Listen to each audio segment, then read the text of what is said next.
Good afternoon, everybody. Good evening, and welcome to today's Kansas City, Kansas Board of Education meeting tonight. We want to welcome everybody. I'll go ahead and call this meeting to order. It is Tuesday, January 24th, 2023, 5:01 p.m., and we'll go ahead and call this meeting to order. I do want to welcome all of my board colleagues, Dr. Stubblefield, and all of our staff, and any guests that are joining us tonight. Thank you for being here with us. It's always great to see a packed boardroom. So thanks for joining us. And to anyone joining online as well, thank you for joining us today. So we'll go ahead and get started, and as we do at every board meeting, I'll read our board norms and protocols. We agree to respect differences of opinions in making decisions for the district, to follow best practices in managing the superintendent and the management of the board itself, to stay on task when conducting business for the district, including while at board meetings, to never surprise the superintendent or each other when conducting official business of the district, to read these norms at the beginning of each board meeting and at board workshops as a reminder of how to conduct our meetings, and to continually self-check to determine if we are following our norms when conducting district business. Again, good evening, welcome, great to see all of you. So with that, I would we'll jump right into our agenda and ask Ms. Smith to do a roll call, please. Yolanda Clark.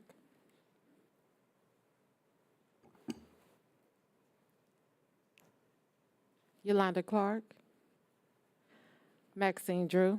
Maxine Drew, present. Janie Humphreys. Janie Humphreys, present. Randy Lopez. Randy Lopez, present. Wanda Brownlee Page. Wanda Brownlee Page, present. Rachel Russell. Rachel Russell, present. Dr. Nguyen. Thank you. Thank you. And I saw Ms. Clark on the screen. I just wonder if she's having some microphone issues. Ms. Clark, are you with us? She said yes. We could see her face say yes. Okay. The volume.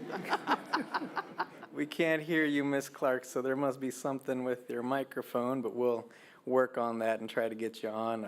You can always give a thumbs up or thumbs down when we need to vote on something. As long as that's okay with legal counsel. Thumbs up from legal, so we're good. Thank you. All right. If our next agenda, so if I could get a motion to approve tonight's agenda, please. So move. Second. Moved and seconded. Any questions or discussion? Seeing and hearing none. Ms. Smith, roll call, please. Yolanda Clark. Maxine Drew, Maxine Drew, yes. Janie Humphries, Janie Humphries, yes. Randy Lopez, Randy Lopez, yes. Wanda Brownlee Page, Wanda Brownlee Page, yes. Rachel Russell. Rachel Russell, yes. Thank you. Motion carries. Thank you.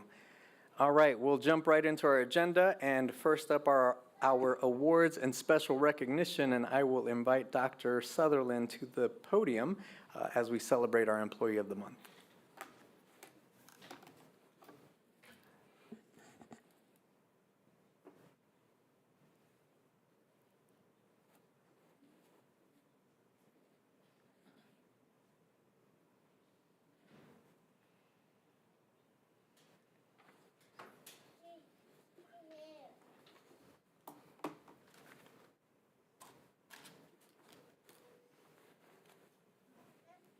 Mr. Lopez, our board president, Dr. Stubblefield, our superintendent, to all the Kansas City, Kansas board members, and to all who serve Kansas City, Kansas School District.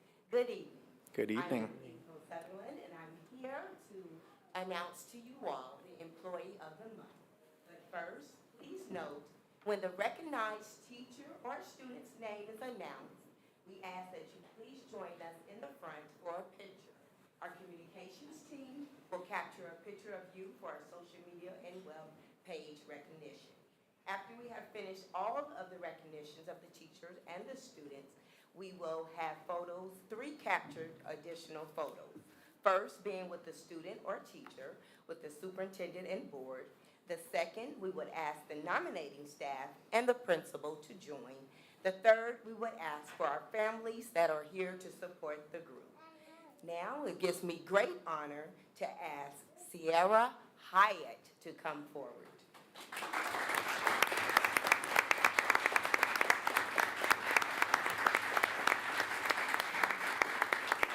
Sierra Hyatt is a kindergarten teacher at Lindbergh Elementary, where her principal is Dr. Bruton. She was nominated by a team: Sarah Denny, Amanda Hurd, Katrina Johnson, and Sage Kowalski.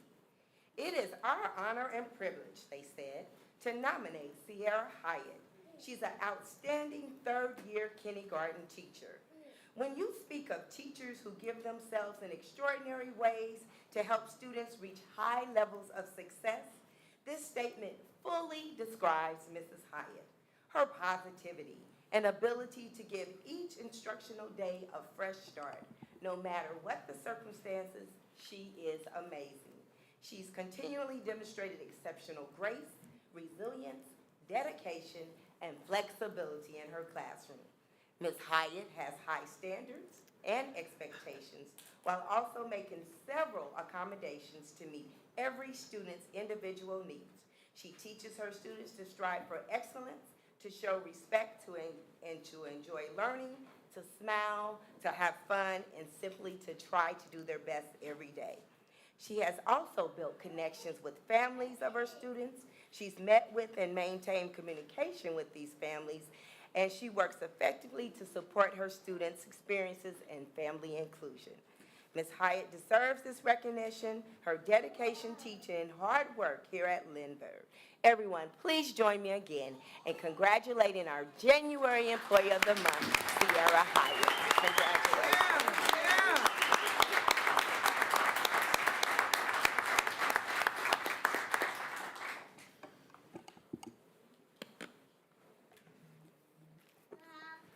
Good evening, Board President Lopez, members of the Board of Directors, Superintendent Dr. Anna Stubblefield. I am excited to be with you this evening to present our USD 500 Students of the Month for January 2023.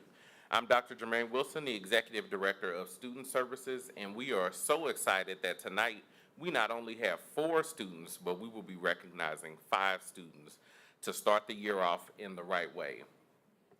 Our first group of students for 2023 have made the commitment to our Kansas social, emotional, and character development standards, including good citizenship, healthy decision-making, demonstration of personal safety, promotion of positive school culture, effective problem-solving, and valuing excellence. Our first student of the month, representing our early childhood scholars, is Legend Anderson.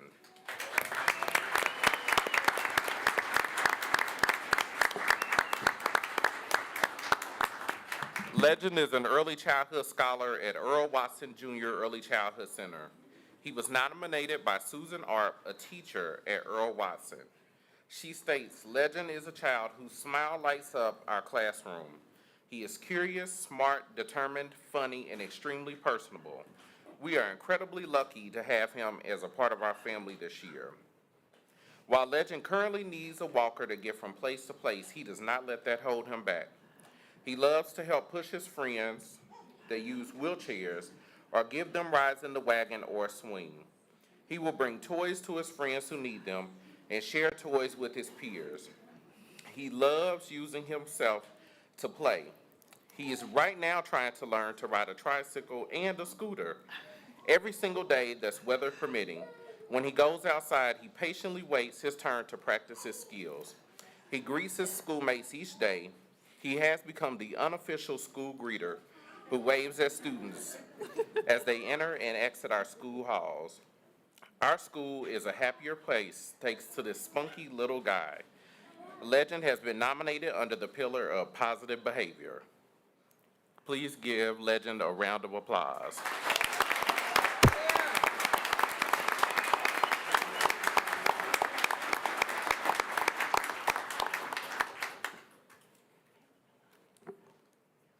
You'll come back. All right, Legend.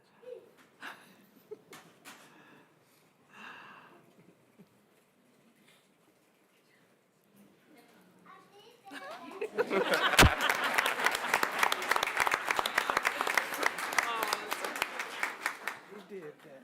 Legend did that. Our elementary student of the month is Gracelyn Sherrier.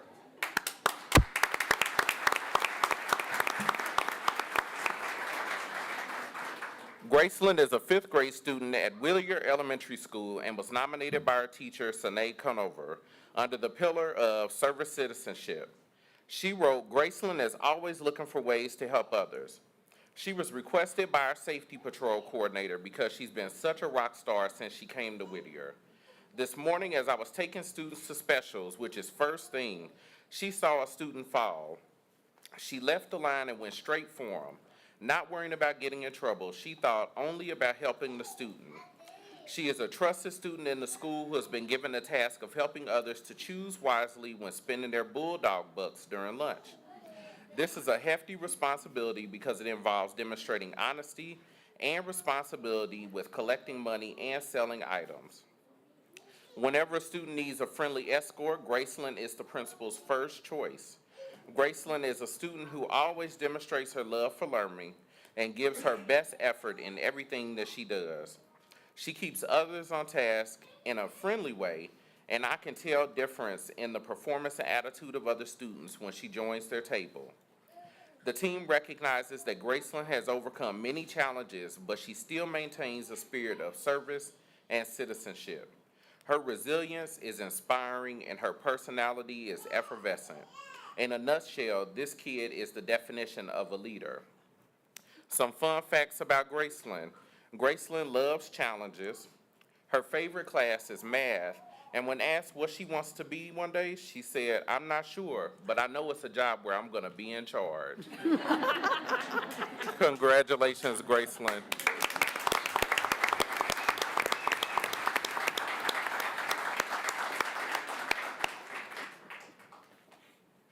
Our middle school student of the month is Augustus Severs. Augustus is a seventh grade student at Rosedale Middle School. Augustus was nominated by his teacher, Jeremy Van Deventer. Augustus is being nominated under the pillar of positive behavior. It was noted that Augustus is an exceptional example of the approach that a student should take every day in class. Augustus, known as Gus, came to the school last year. He was behind in some of his academic areas, but he did not let that stop him. He has been dedicated to developing his own self-improvement. The daily approach that he used has reaped tremendous rewards as he's continued to climb towards the heights and is now one of the top academic students at Rosedale Middle. The staff also noticed that he continuously models focus, effort, and dedication in every classroom. He's been involved with cross-country and other school activities. He sought out opportunities to stay after school to get additional help, and he is a quiet leader in the classroom, always supportive of other students. His teacher says it's been a wonderful honor to have the opportunity to teach and observe the growth of Gus every day. Fun facts about Gus: Gus likes history because he likes learning about the world. He said he's thinking about becoming a veterinarian one day, and he likes, when he is not at school, to spend his time playing the game Valorant, which I need to follow up with him because he was educating me about it. So I want to try it myself. Congratulations, Augustus.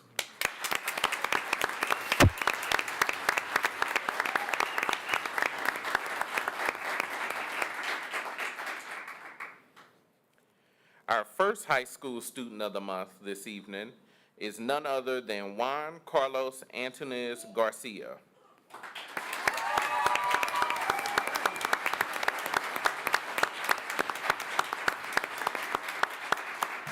Juan Carlos is a senior at Alfred Fairfax Academy and is being nominated under the pillar of Outstanding Academics by Principal Skylar Myers and teacher Derek Campbell. Carlos first came to Alfred Fairfax Academy, or AFA, in the fall of 2021. At first, he was reluctant about the school and on many occasions discussed the desire to go back. However, little by little, he really began to connect with his peers and the teachers and the staff at AFA. This connection became apparent in his academics as he soared towards success, not only to get on track to graduate, but also to be able to attend the automotive program at KCKPS this year. Principal Meyer noted, all of us at AFA are so incredibly proud of this young man, and while we are happy for his success, I think I can speak for the entire staff when I say it will be sad to no longer have him in our classrooms and hallways. According to Mr. Campbell, Carlos always has a smile on his face, is consistently kind to teachers and peers, and he works hard every day at KCKCC's Automotive Tech program. He is a prime example of how hard work, determination, and a great attitude can propel you to great things. Some fun facts about him: when he's not in school, he loves to play soccer. He is actively working as a mechanic, and his advice for middle school students are keep going to school and doing your dreams because you can achieve them. Congratulations, Juan Carlos.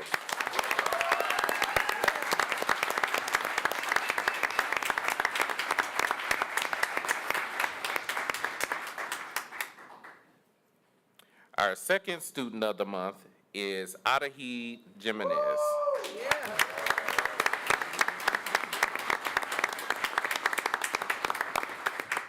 Adahis is a senior at J.C. Harmon High School and is being nominated under the pillar of Scholarship Community Recognition by head football coach and physical education teacher Keith O'Neill. He remarked, since the first day I met this man, it's been a dream of his to achieve with an athletic scholarship that would not only make him a first-generation college student, but a first-generation college student athlete as well. Adahid has been through many troubled situations in his life. He nearly lost his life from a gunshot wound, to losing many of his closest friends from the dangers of society. Although Adahid has had those barriers that could have detracted him from his goal, he has stayed the course, working his best to improve all of the factors that he can, such that made him a top candidate for an athletic scholarship this year. After all his hard work, Coach O'Neill is proud to say that we've not only helped this young man to achieve the athletic scholarship of his dreams, but he is also getting to attend the college that he desired. Adahid also owns his own construction business, Jimenez Painting, LLC, and he wants to learn post-secondary skills that will help him expand his business. He is a scholar athlete that has stayed the course in the classroom, in the community, and as a leader in the J.C. Harmon football program. Fun facts about Adahid is that he is going to go to Ottawa University. He loves working with his family, and his inspirational words for other students: don't give up when times are rough, keep striving. One thing I've realized is that my education cannot be taken away from me. Yes. Congratulations.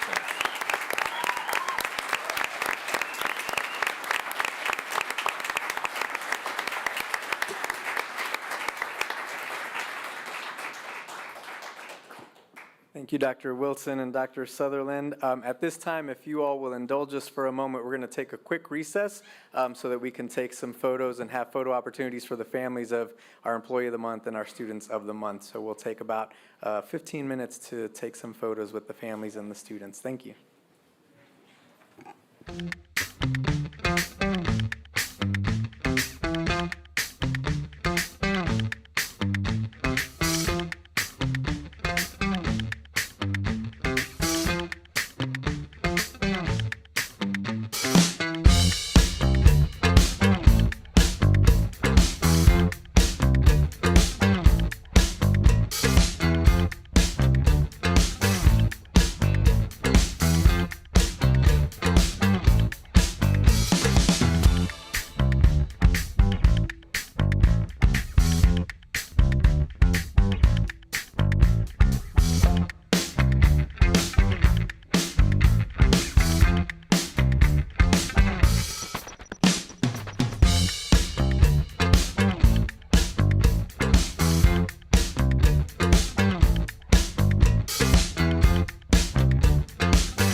right, thank you for giving us a moment. And again, congratulations to our Employee of the Month, all of our Students of the Month and their families, and to all of our staff who nominate. And again, just a thank you to our committee that helps put this together and that we are able to recognize folks. This is one of our favorite parts of any board meeting, and so just thank you all for helping us put this together.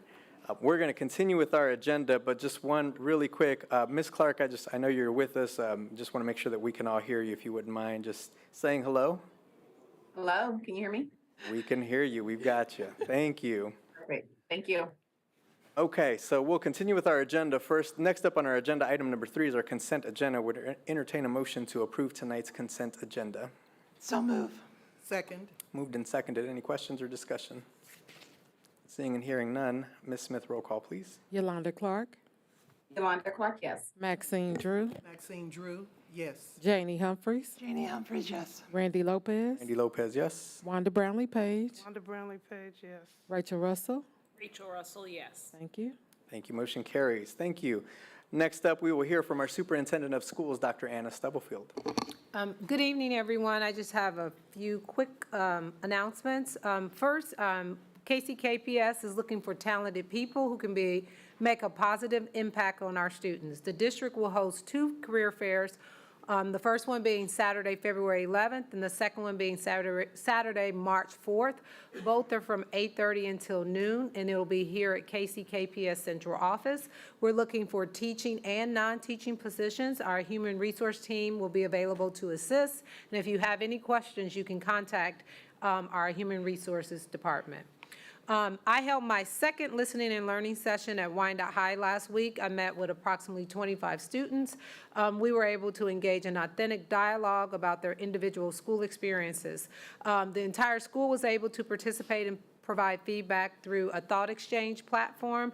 And I am happy to say I've been to Sumner and Wyandotte, and at both locations, we've had well over 800 students at each location to give feedback. The students still can go in and give feedback. I'll be at Alfred Fairfax next, in Washington and Harmon, and I'm probably missing somebody, but I'll be at all the high schools before the end of this semester to get that information to inform what we do around what students are saying coming up for them and their experiences. Just a reminder to our families, there's no School for Early Childhood on January 25th. That is tomorrow. It is a professional development day for staff. Also, Family Advocacy Day is on Wednesday, February 1st from 4 to 7.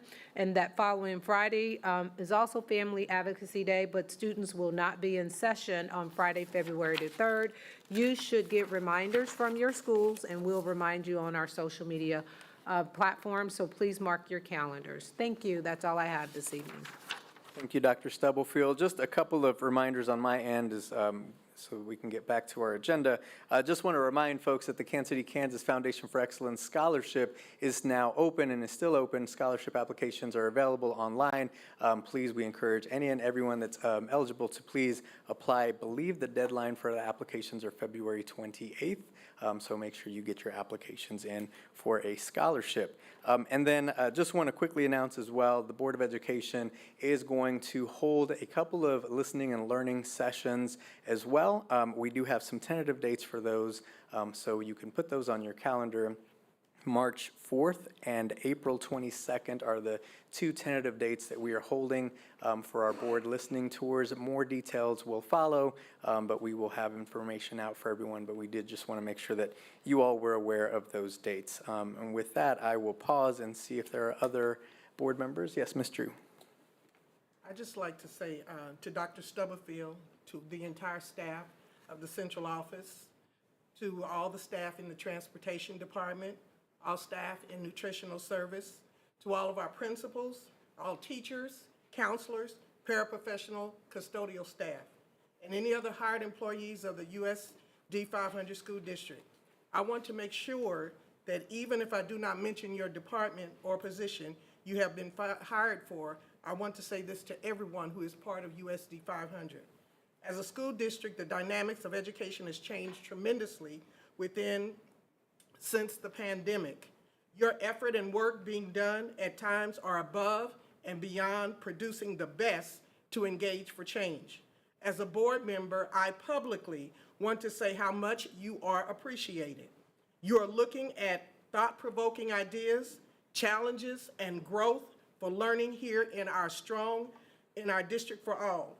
Everything has to be done in a timely manner with strong consideration for making a difference. As we strive to move toward success, we are focused as a district on bringing positive change now as we work collectively together.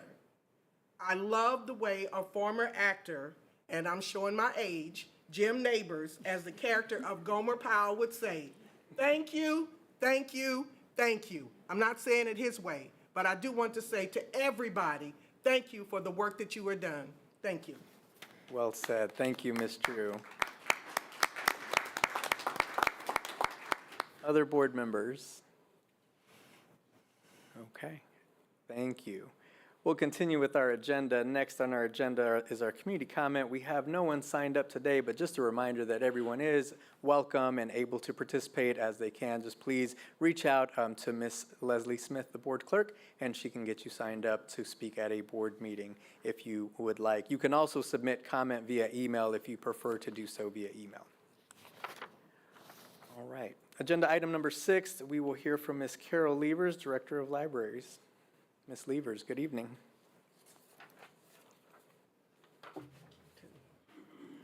Thank you, Mr. Lopez. Good evening, Board. Dr. Stubblefield. Let me just get this thing done.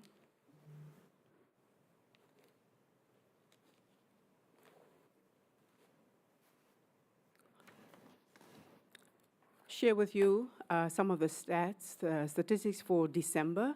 We're moving slowly away from our COVID numbers. As you could see, the reading and entertainment services and database searches went up a little bit.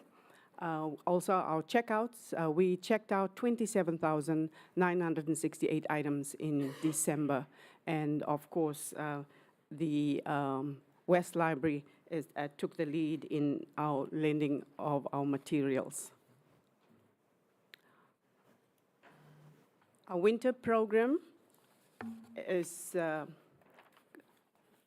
going on right now, and we encourage every adult or any adult to sign up and enter the winter reading program. Right in front of you, you can see the notebook and the tote bag that we have available to all our participants. If you read 6 books, and it's still ongoing until the end of February. So if you read 6 books or 1,050 pages, you can earn the notebook, pen, and tote bag. It's a beautiful tote bag. I think everybody likes that. Or you can sign up, if you don't have it, sign up at our kckpl.beanstack.com on the website, or just go to any branch and just sign up. So far, we have 823 patrons who have registered for the challenge. 573 have logged already with their reading, and we've handed out 348 who've participated and completed the challenge. And the theme for this winter reading is Cozy Up with a Good Book. Again, it's from December 1st, 2022 to February 28th. So hurry up, we still have some left to give away. On the other side, we have I'm really excited to announce that we were chosen as one of 15 sites to host the new exhibition called World on the Move, 250,000 Years of Human Migration. The exhibition aims to expand the public conversation about the topic of migration and displacement, and it is being developed by the American Anthropological Association and the Smithsonian Center. So 15 throughout the whole nation, we are one of 15 libraries that have been chosen to do that. We encourage you. We're starting to do to advertise it, and it will be here during the month of May and June. Just heads up on that. And this is administered through the American Libraries Association's Public Programs Office. Thank you. Thank you, Ms. Levers. Any questions for Carol? If If not, is there a motion to accept as an informational item, the report as submitted by the Director of Libraries, Ms. Carol Liebers? So move.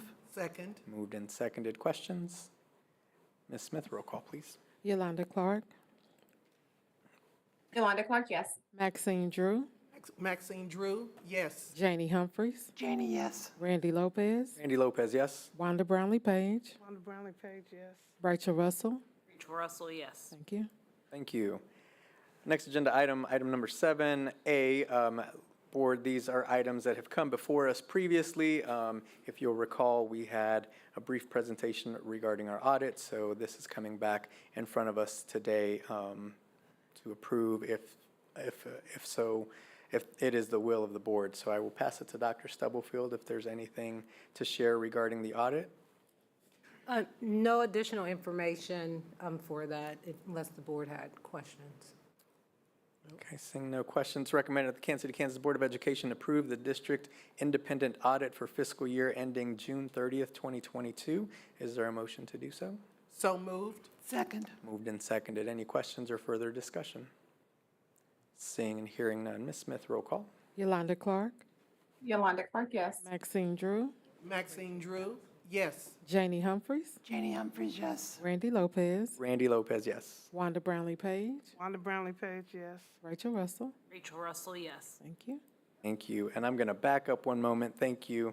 Can I get a motion going back to item number 6A to accept as an informational item the Turner Quarterly Report as submitted by the Director of Libraries? So move. Second. Moved and seconded. Thank you.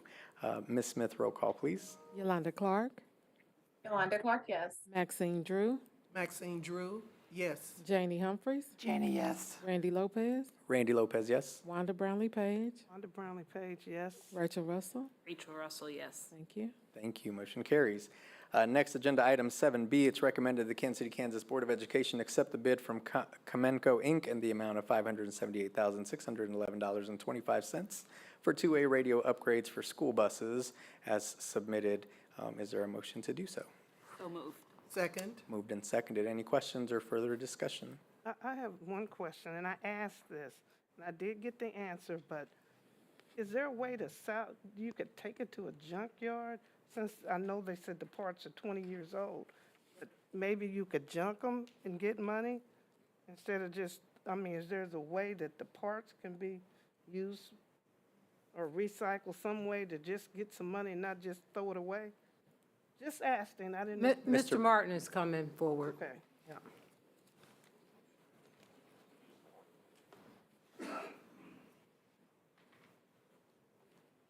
How you doing? Good evening, everyone. Yes, so we're going to look at other opportunities to see, there's several different companies out there, even when it comes to older technology items, to see if that interest is there, if they may be interested in purchasing that equipment. Some of that equipment is not just the radios coming out of the buses, but the dispatcher equipment that we have inside the building.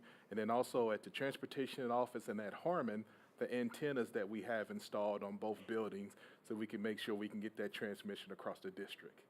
Okay, thank you. I just thought if there's some way, hate to think it's just throw it out, if we can make some money, some way, somehow, it wouldn't hurt. Yes, ma'am. Okay, thank you, sweet. You're welcome. Okay. Thank you, Ms. Page. Thank you, Mr. Martin. Any other questions or further discussion? Seeing none. Ms. Smith, roll call, please. Yolanda Clark, Yolanda Clark, yes. Maxine Drew, Maxine Drew, yes. Janie Humphries, Janie, yes. Randy Lopez, Randy Lopez, yes. Wanda Brownlee Page, Wanda Brownlee Page, yes. Rachel Russell. Rachel Russell, yes. Thank you. Thank you. Motion carries. Next item, item 7C, it's recommended the Kansas City, Kansas Board of Education approve the MOU with the University of Missouri, Kansas City, UMKC, in order to establish a strategic partnership with USD 500 to develop a pipeline for professional school counselors. And board, before there is a motion, if there is a motion, we do just want to acknowledge, and I know Dr. Stubblefield did share via email, this is unusual in terms of the process of how I know this is the first time that this is coming in front of the board for approval. But due to the timeline and timing of this and when this was presented, we're under some time constraints to get this approved by the board in order to move forward. Thus the reason this is the only time, the first time that we're seeing it and that we're asking for any action from the board. We do apologize for this. This is not usually how we want to bring things forward and ask for action, but we do want to acknowledge that it is unusual, and we do apologize for the timing, but we are under some time constraint to get this moving forward. So with that, again, it is recommended to move forward for approval if there is a motion. So move. Second. Moved and seconded. Any questions or further discussion? Yes, Ms. Page. And maybe I missed it, but on average, how many people are we talking about possibly getting? So I think, and Ms. Chauvinist, I think it's 6. We currently have 6 unfilled positions, but it would be any time that is that accurate? I'm looking in the back of the room. So it would be any time we had unfilled positions and when they're hard to fill positions, so it could technically fluctuate, but like if we were looking at our current need, it would be 6. Hopefully it wouldn't, no. But continue to grow and tap into some unusual pathways to become counselors to support our students. Thank you. Thank you. Additional questions? Ms. Russell? I think I'm still a little confused about the grant. So are we using students, and where does the money piece come in, and then what is the sustainability plan of this actual grant? And I think that is why I asked, when is the budget available? Because I am not a fan of us adding staff dollars, because if there's a shortage, adding dollars to staff doesn't change the shortage. It is actual placement and recruitment piece. And so I guess I'm just not sure what exactly this grant is covering. So, and you all can come forward if I misspeak. This grant really is to to remove barriers for people who would get in the pathway of being counselors. We would still, if there are counselors, it's already budgeted in our budget. Like, we have 6 openings now, and we can't hire anyone because they don't have the certification. So this grant would be paying for the pathway for them to be there, like barriers like childcare, elder care, tuition. Ms. Chauvin is coming And forward. how are these individuals identified? Like, they're already at UMKC on the counselor pathway? Ms. Chauvin is coming. I'm going to be quiet. Good evening, Board President Lopez. Good evening, Dr. Stubblefield. Great questions, you guys. So we're creating a 3-pronged approach to answer your question, Board Member Russell. What we're doing is we're recruiting interns as well. So interns, when we think of that counseling intern, is 2 days a week for 16 to 18 hours. They typically do 17 hours. That's their minimum requirement. So we're reducing barriers by offering them internships and saying, we want you to come here, experience KCKPS, and then stay with us for that provisionally licensed year the next year as well. So that's one prong of what we're doing, is getting more interns. We're asking for roughly 10 a year because we know that highly skilled interns that are in their second year that might not be at the time. So let me pause real quick too. To be a professional school counselor and get that master's in counseling, you can choose to do a provisional license your second year and go work full-time in a district, which is amazing and what Dr. Stubblefield is speaking of. You can also say, I'd rather do the 2-day-a-week internship, and I still want to experience and have some time for other things. Also amazing. We want both. We want both in our buildings. We would like those 2-day-a-week interns to come in, and we also want to reduce those barriers for them as well. We want to give them that robust PD and professional development support and all of that. We want those provisionally licensed counselors who are halfway done with their master's degrees that can get that restricted provisional license to come be employed in our buildings. We want them to come fill our vacancies as well so that we're not having buildings with staffing issues. We're not having buildings where we have one counselor to 500, 600, 700 students. We really want to try to get as much as possible down to that 1 to 250 ratio through the use of interns and provisionally licensed counselors. Thank you. Thank you. Yes, Ms. Page. Now, do they owe us anything in return?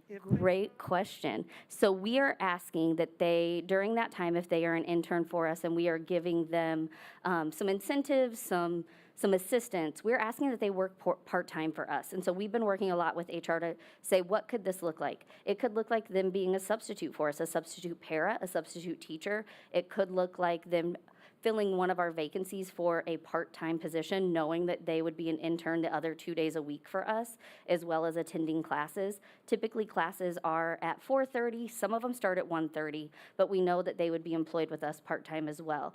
If they are agreeing and taking some assistance from us in terms of tuition assistance, we are asking for them to do their provisionally licensed year with us, and then 2 years after that as well in service.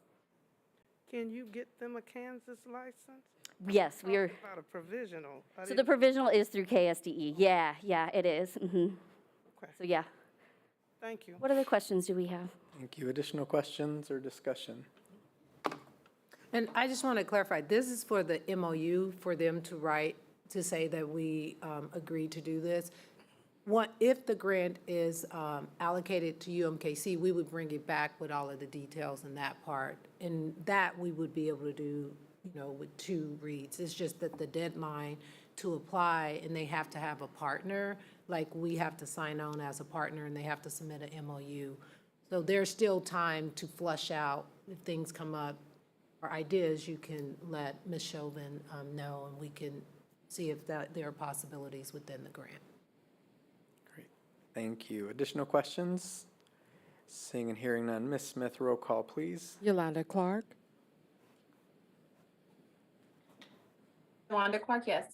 Maxine Drew, Maxine Drew, yes. Janie Humphries, Janie, yes. Randy Lopez, Randy Lopez, yes. Wanda Brownlee Page, Under Brownlee Page, yes. Rachel Russell. Rachel Russell, yes. Thank you. Motion carries. Thank you. Thank you, Dr. Stubblefield. Thank you, Ms. Chauvin, for the responses. Moving on to board agenda item number 8A. Board, these items are up for informational purposes only. No action is being requested of the board at this time. But we have first on the agenda as an informational item, the cello contract as an individual plan of study. Are there any questions on this item? Yes, Ms. Humphries. Do we already have a program besides Naviance that can do this, like our student information program? Can it do the same thing as this program would do? This program will replace Naviance. And I know Dr. Fernandez-Flores, there were some features in this one that are not in Naviance, and that's why they were replacing it. But our campus system that we Infinite have Campus. now, can it do the same thing as this extra program? Does it have the capability of doing it? Infinite Campus, Infinite Campus. I don't think so, but I'm looking. So Good I evening, think Board. I have a carryover to her question, to what she's also asking. So like Infinite Campus, Canva, the one-stop shop where you're supposed to go into and you click and it opens all the programs that the district has. None of these programs have any way of talking to each other to do this exact same thing. No, so Infinite Campus Clever, does, that was the word I was looking does have some features in there that will capture elements of this, but there's a reason why Zello and Naviance were purchased by the state, well, paid down in contract by the state, because they do very specific things related to IPS, plans of study, and graduation and those things. So it's very specific what they do, and Infinite Campus doesn't have all of those elements. Will it talk to Infinite Campus? We sure hope so. I mean, we making a we good want all of our programs to talk to each other, but there's always issues that we will troubleshoot and make sure that they communicate as much as we can possibly get them to. I just know in the past, sometimes we've bought programs that won't talk to each other. So it takes more entries, clerical stuff, than if they talk to each other. So that's why I was asking. We would love to make all of that streamlined and easier. Okay. Thank you, Ms. Russell. So I come from a very financial point of view of this. I struggle with the ongoing adoption of different programs where we pay this fee up front, and then it says we're gonna have savings, and then we go back and say, that program doesn't meet our needs, we need this now. I also am very confused about the timeline of this rollout. So we have our agreement with Naviance expired on 8/31 of last year, but we're on a year-to-year contract. I always ask this question, what is it gonna cost us to get out of a year-to-year contract? Because those tend to be higher than multi-year contracts to get out of. And then we're starting this on July 1, or we're starting this right now, which then being able to pay with ESSER for 2 years doesn't necessarily make sense to me if ESSER has to be used by September of 2024. And then Diploma Plus will take it in the 3rd year. So I'm just very confused about the financial piece of this. There were several questions in there. Yes, there are thousands of questions. Yes. Our contract with Naviance, I did a research on our board docs and I found the contract was for 3 years. So we had guaranteed them 3 years of working with them. The 4th year, which was this school year, we are on a 1-year contract, meaning as soon as that contract is over, we don't owe them anything unless our attorneys might find something that it says otherwise in the agreement. I think the only thing is I think we've got a notice deadline if we're going to get out of it, I believe. And so we would be entering per your approval into this new contract, and we would start working on connecting systems and organizing professional development and all of the things that happen behind the curtain now, sooner rather than later, to be ready to go.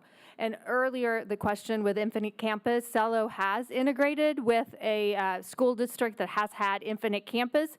I'm not guaranteeing that it will go smoothly, but they have history in connecting the two. Ms. Russell, did I miss another question in there? You did not. Okay, thank you.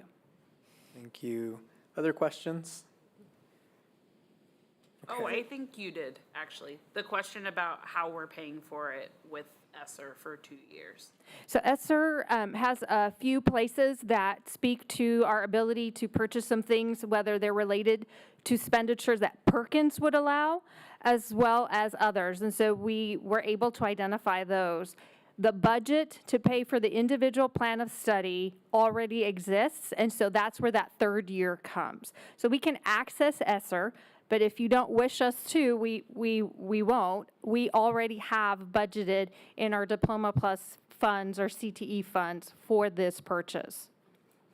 So you can pay for the 2 years because, you know, when you pay for a contract up front, you're paying 2 years up front. So because it's spent before the deadline, that's how you can pay for 2 years before the deadline. Yeah. And we did ask to pay, to get the contract in, but we will pay at the end of each year. So we're going to be mindful of our responsibilities. We pay 1 year at a time, so we will be within the ESSER timeframe.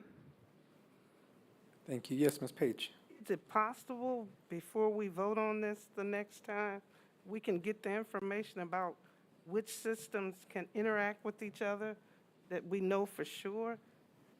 Yeah, so Zello interacts with Infinite Campus because there are districts who do that. But depending on how you have our system, Infinite Campus, set up, it may be like some additional hoops, or it may be really smooth. We won't know that until we start the work. The other systems that you were talking about, they all do different things. There's not, so Canvas, I think that's what you were working for, is the learning management system. That's where teachers house their lesson plan. That's not Zello. Like that, Zello is the individual plan of study. And then Clever, the single log-on, is really one place for our students and staff who utilize it to go to access all of their stuff. That's what it does. It doesn't do what Zello. So there's not one system unless you were going to move to like a system to say, we do everything. And that doesn't really exist. There are some companies who have bought up multiple things and they package it like that, but you still have to have different add-ons because Some schools may not need individual plans of study, depending on what state they're in. So there's no one system that does all of that. We're trying to streamline it as much as possible.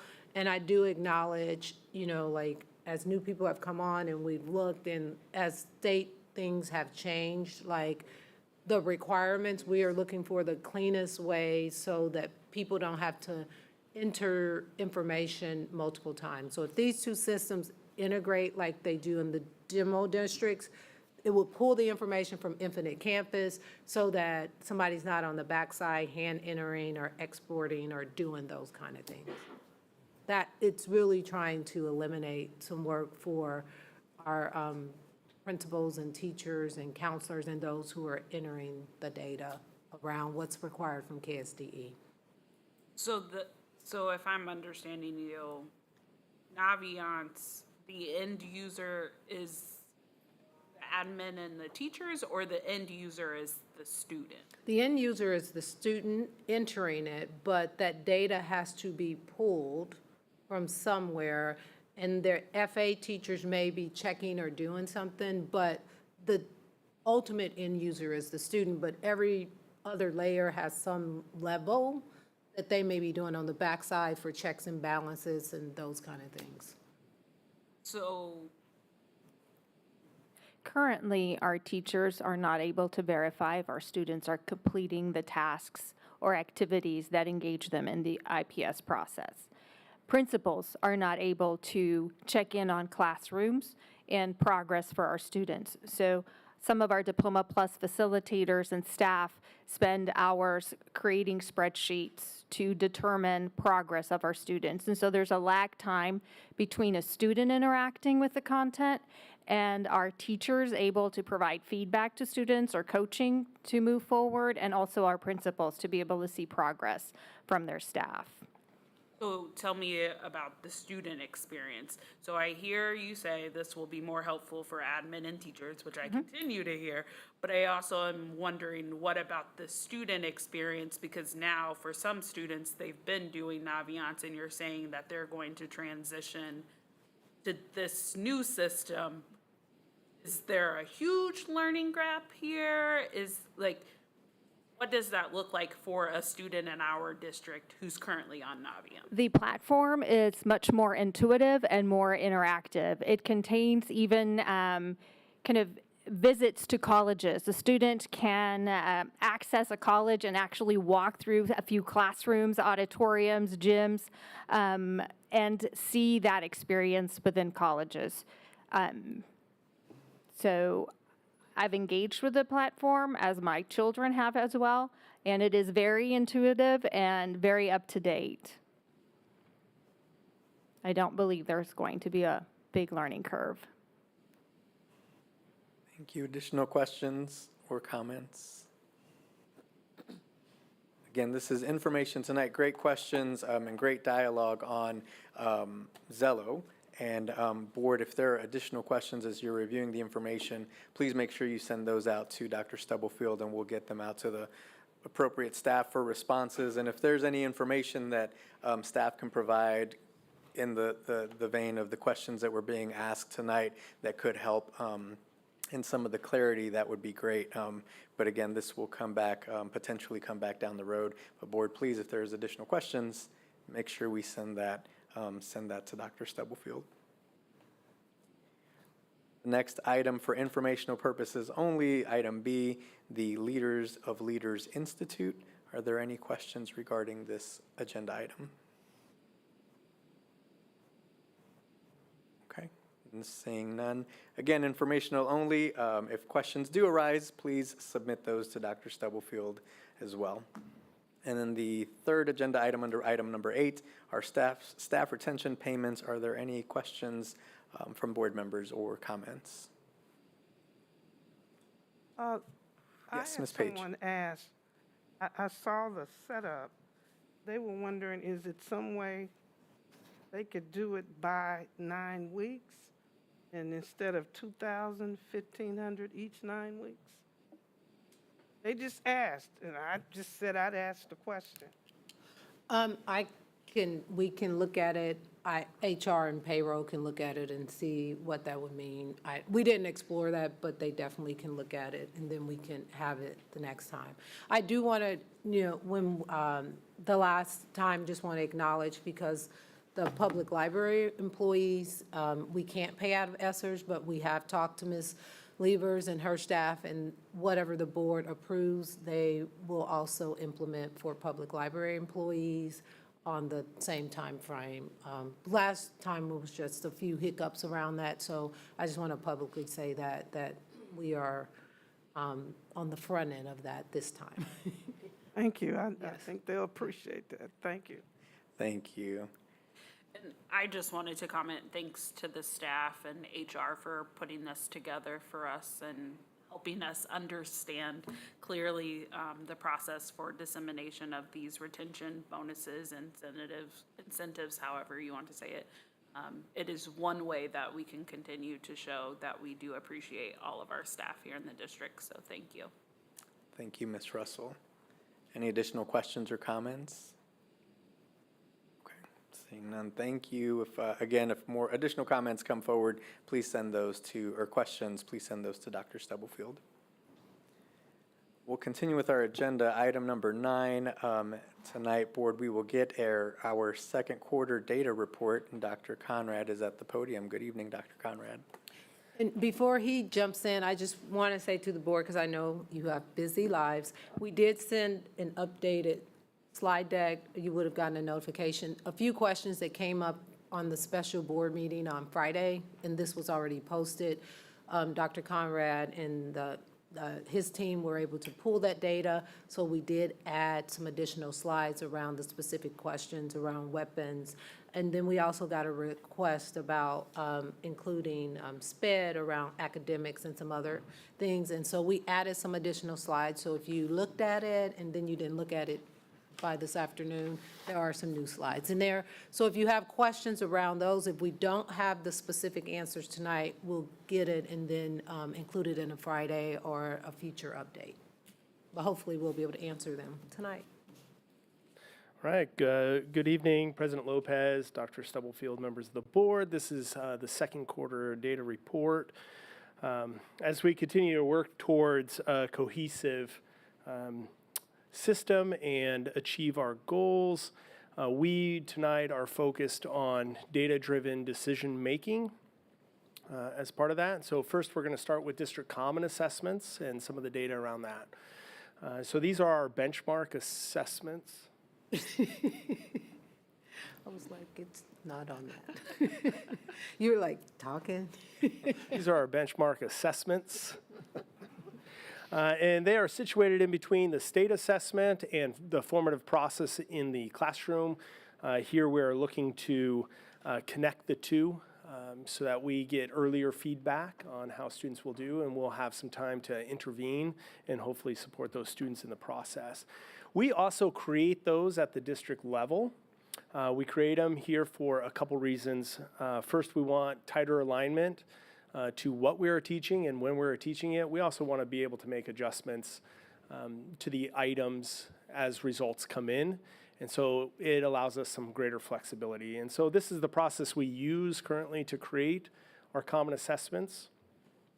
And here are some first quarter results for our math. So this was given shortly after, I think the following day after the October board meeting when we presented on this. And we see at the bottom of the screen, it shows the standard that's being assessed. And the red bars are the percent of students not mastering that standard, and then the green bars are students that are mastering that standard. We saw that we had one item, or one standard here, 3082 at the bottom, where we had almost 100% of our students mastering that. We went back and we looked at the items. We were able to update and adjust that.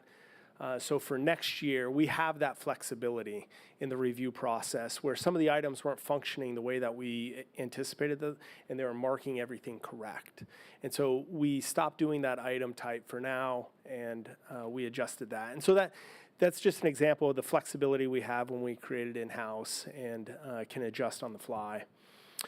Second quarter math results, we're seeing that A lot of our standards are not being mastered by our students, and when we look at the items themselves, we see that it's the more rigorous items that are really tripping up students. So they get the foundational, and we can touch on that, but it's really that rigor that we need to go a little deeper on. And that's all based on some of the item level results that we get back. We see overall about 75, 76% of our students are not mastering the standards to the degree that we'd want them to.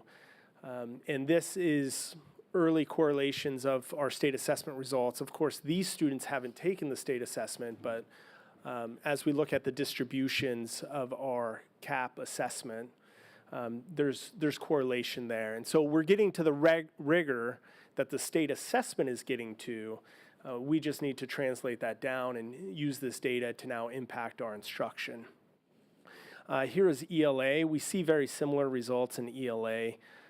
In the first quarter, we also suffered from low in counts on the ELA portion at some of the grade levels. So we didn't trust these results nearly as much because we needed to make sure that everybody was taking them across the district. Second quarter, we did see everybody take it across the district, and so we put a little more value into the second quarter results. We still see that there's quite a few areas that our students are struggling to get at that mastery level. And so that's providing us with additional information to help support. We did see in second quarter a slight increase in those that are scoring mastery on the assessments, but it's ever so slight. We wanted to break it down to look at disparities to see if one group was doing better than another group, and really that 10% threshold is what we want to look at to flag us, and we're not seeing any category greater than 10%. And so when we look at this, we have three groups here: students that are Black, African American, students that are Hispanic, and students that are white. We could see that it is very close to 10% difference between students that are white and students that are Black, African American, scoring proficient or mastering particular standards in math. It's about 9%. And so we're right about that threshold, so that's something that we need to pay close attention to. We also did this with ELA, and those margins are more narrow, and so we still see that fewer Black African American students are scoring proficient than white students, but that gap is about 6%. We also looked at our limited English proficiency, so those that are our ESOL students, and that disparity is also less than 10%. But again, we need to make sure that all of our students have the ability to do well on these standards, on these assessments. And so we'd love to see higher percentages just across the board. And here's ELA. We would anticipate that this gap would be larger. These are students that are learning English, and so it shows up in the language assessment. So on this one, we do see a gap that's greater than 10%. But that would be as expected as they are learning a new language. We also looked at students with disabilities that have an IEP. We do not see in math a greater than 10% difference. And then again in ELA, it's less than that 10% difference as well. We also anticipate some difference there because these are students that are receiving education, specialized education, because of a known disability that we are supporting. And so next steps, we're going to continue to build out the third and fourth quarter assessments using our same process. We'd like to involve more teachers and coaches in the process as we continue to build out. To expand that out. We're also expanding the capabilities of teachers to build assessments in here so that we can gather additional information and link it a little closer together as they build their common assessments and PLCs that align to the district common assessment, that align to the state assessment. We can see that throughout the process. And then we want to be able to provide more opportunities to train teachers and get their data literacy up where it may be lacking. Any questions over the common assessment results before we move to attendance? Okay, let's go ahead and look at some attendance data. So 2 data points that we look at chronic absenteeism and we look at the average daily attendance. The average daily attendance on this chart is shown in the bars, the blue bars, and then the chronic absenteeism is shown in the orange line. And this is year over year, 2019 through 2022. It is the entire school year, whereas 2023 is just up to this point in the school year. And so there's still opportunity in this school year to either go up or down. But right now, we are seeing that the ADA is a little above last year, which is good. And the chronic absenteeism is down from last year, which is also good. It's not where we want it to be, but we're trending in the right direction there so far. We also break it down by levels of risk of chronically absent. And so we could see, again, 2020, 21, 22 is the full school year. 2023 is just up to this point. The green bar is what we're looking at. That's satisfactory. And that we are at 47% that fall into that category. Compared to last year, we were at 34%. So that's a good thing, another good trend that we're monitoring. We still have some time left in the school year, and so there's still work for us to do, but we are trending in the right direction there. We also broke this down by race. You can see the race categories at the bottom. We're looking at there's no subgroup here that is above that 95% ADA where we would want it, but we are also seeing that there's no large disparities between groups either. And so that's a positive thing. We got to get all groups above that 95% though. Chronically absent by race, we see that there are large disparities, particularly with 2 subgroups. We have students that are Asian that have very, very low chronic absenteeism, and then Native Hawaiian and other Pacific Islanders. This could be a factor of small N sizes that are impacting that. And so when we look at our 3 largest groups of Black, African American, Hispanic, and white, we do not see those large disparities between those 3 subgroups. And then we broke it down by English proficiency. We are not seeing any discrepancies between those 2 groups and average daily attendance. Same with chronic absenteeism of those 2 groups. Special education, we noticed the same thing. No disparities in either of those 2 groups. When we look at it by attendance, this is traditional that we have higher attendance at the elementary and middle and lower attendance at the high school level. But again, none of our levels are above that 95% and where we would want it to be. So we have a little work to do there. We do see that middle school is trending down, so we want to pay close attention to that, whereas the elementary and high school are trending up. Chronically absent by level, and this is, again, what we tend to see.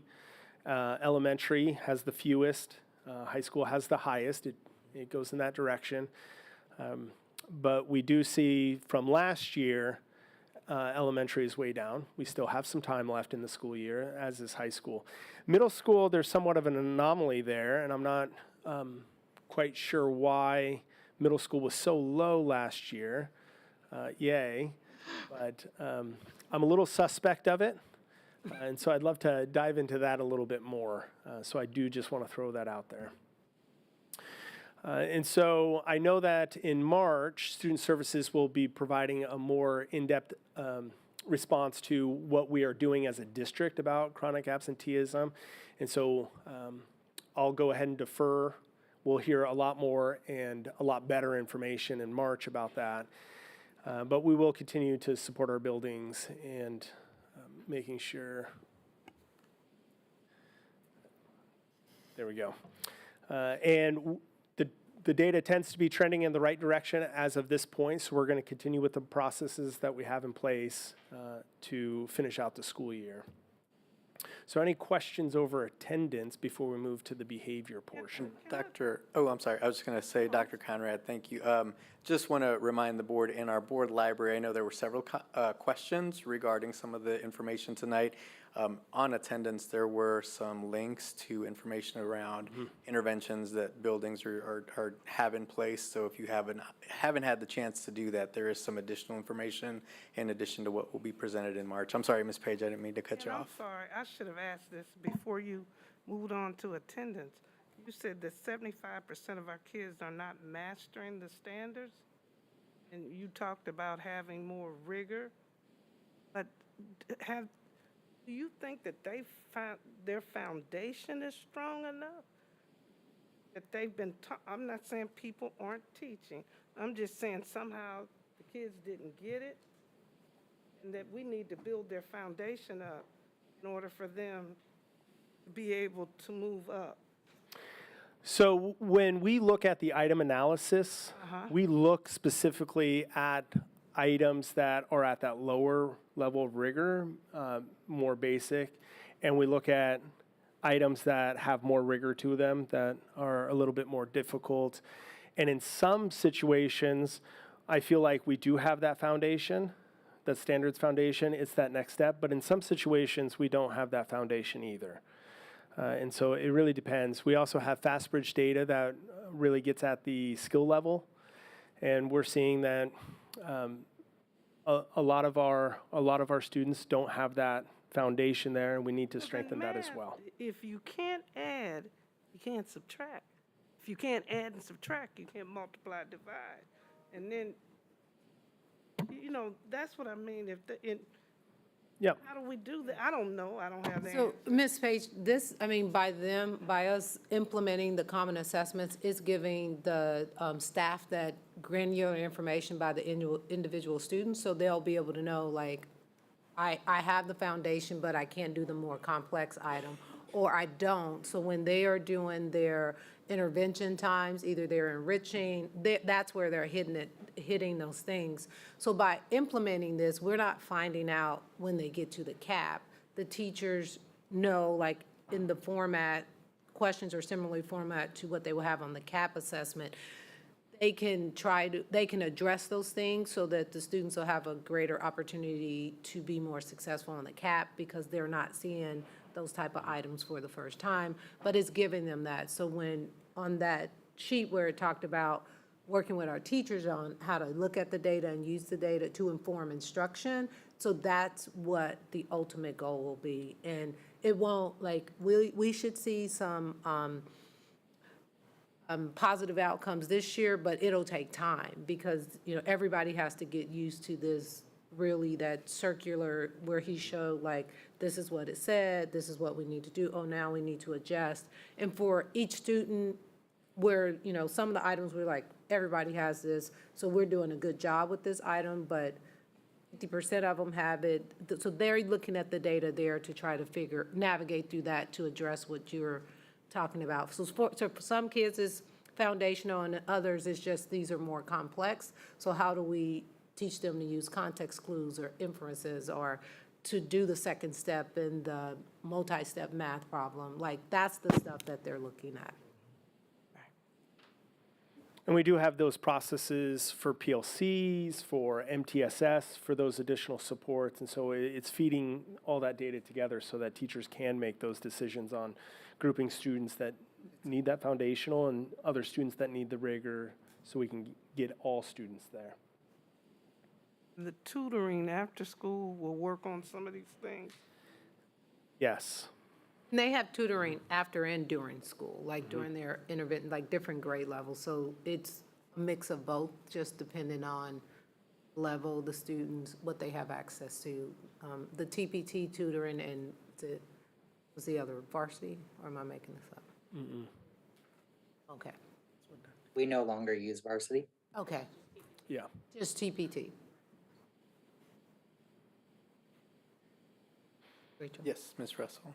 I appreciate you noting the additional attendance, absentee items. I think one question that I have when it comes back in March, or something that I'm asking for, on the graph, it says 75,000 excused absences, 57,000 unexcused absences.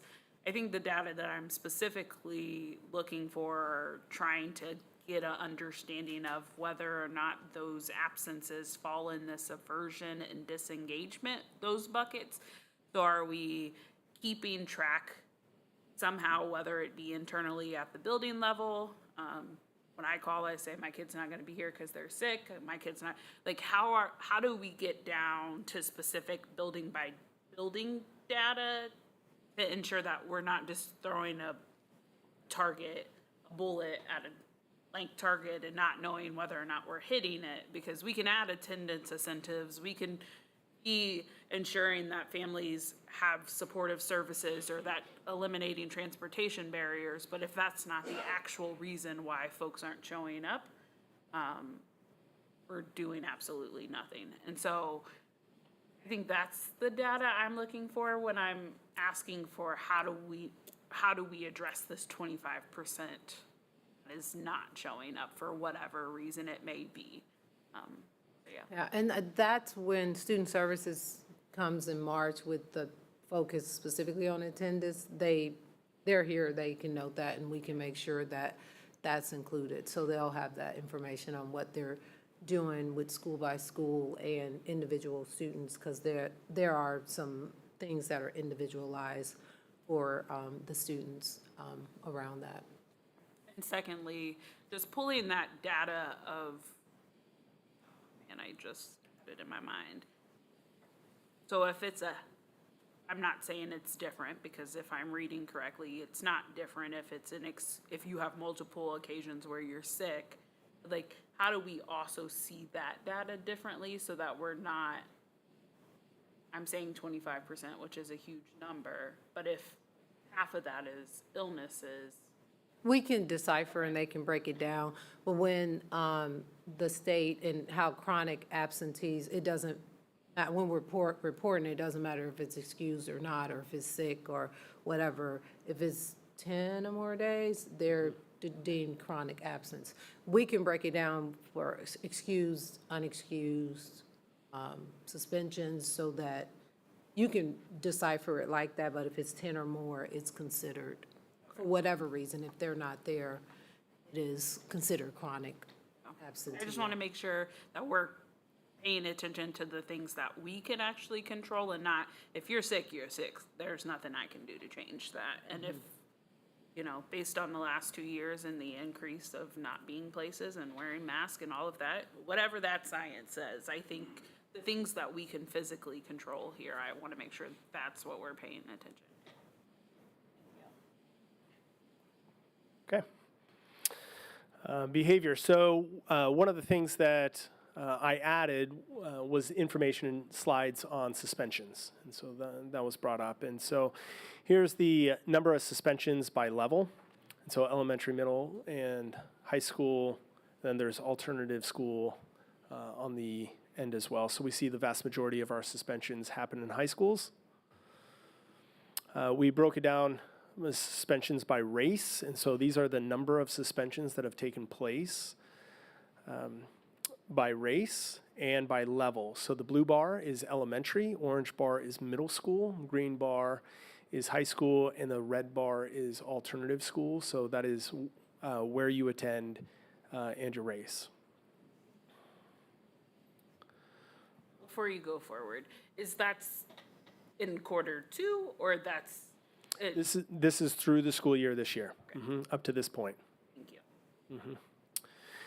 Here's the top 10 discipline types that result in suspensions.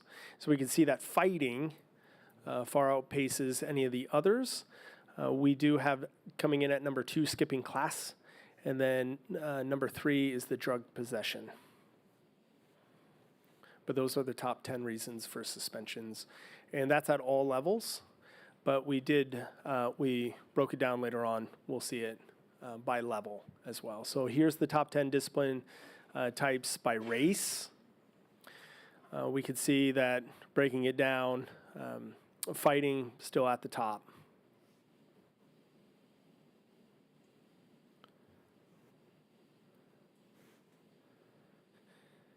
We then have, this is high school, top 10 for high schools. Fighting, skipping class, and drug possession. Because high school makes up the vast majority of suspensions, you see the similarities here between this and the overall result. In middle school, it changes a bit. Fighting is still number 1 in middle school, but then it goes down significantly from there, but it's still enticing to fight, intimidating or threatening, or physical assault and battery. That rounds out the top 4, all kind of centered around that physical violence. And then in elementary, it changes again. We have gross disruptive behavior as our number 1 reason for suspensions, and then fighting as number 2.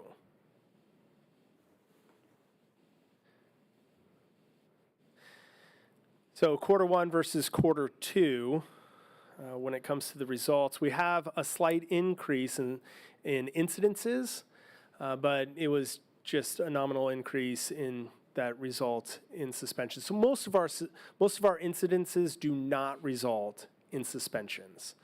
Okay, so we have a lot of incidences that happen, and a small portion of them result in a suspension. And the overall distribution between special ed and race and ethnicity are similar across first and second quarter. So even though there was an increase in overall suspensions, the distribution of that stayed relatively the same. We did see an increase in females, and that's something that we need to explore a little bit more and gather more information on with our buildings on what might have led to that. And so we're still in the process of really diving into that data. Now, suspensions compared to last year are down, and we can see the total number through the school year, but again, that's a full year's worth of data, and here we're just up to this point. So we have some time to go. We are seeing a decrease in the percentage of special education students. So when we look at that first chart with the blue bars in it, the first 21-22 school year, about 28% of the incidences involve students, the SPED students, and currently this year about 23% of it involves SPED students. So that is down over last year. We also see that happen with our African American students. They make up a lower percentage this year. It's about 45% compared to last year. But they still are disproportionate because they're about 45% of the suspensions, and they only make about 25% of the student body. And so that's still disproportionate. We aren't seeing much difference in the English language learners. Their rates are about the same as what they were last year. Now, we also wanted to display from Friday's board meeting some of the incidences involving weapons. And so as we look at this, we see, and for some reason, the chart put August at the end, all the way to the right, and it needed to be all the way to the left. I fought with it for a long time trying to work that out, and I lost. So we just put it in there. And so August, we had one. Compared to last year, we didn't have any. Right? September was about the same. October was higher this year than last year. But then in November, last year was higher by 4 than this year. So you can see that it's up and down month after month.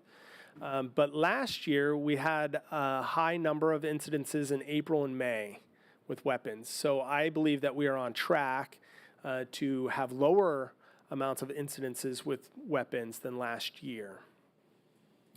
Although, because there's so few of them in general, any one spike, like you see in April and May of last year, can really impact that. And then we broke it down by level.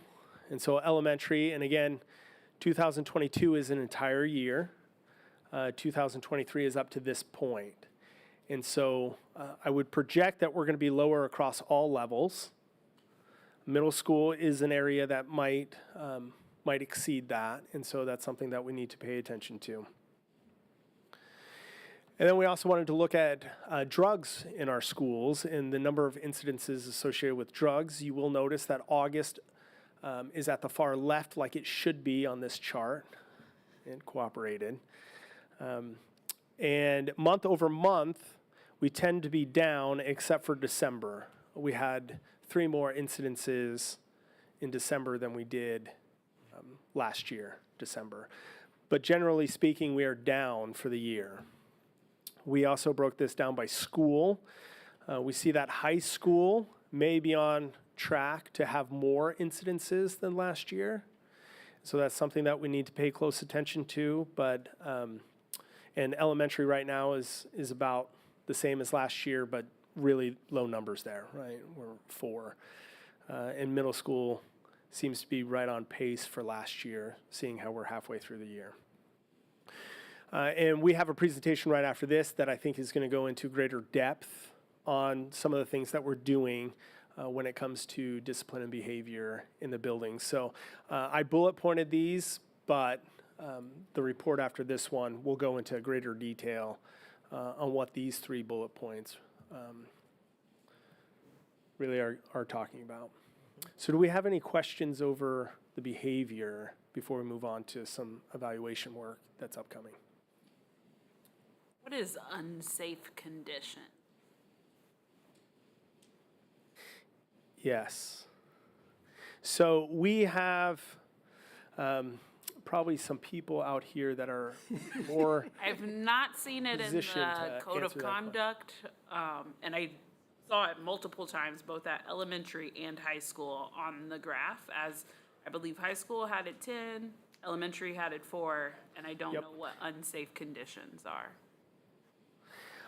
I wouldn't be able to get you the exact definition of that right now, but we can get back to you on that. Thank you.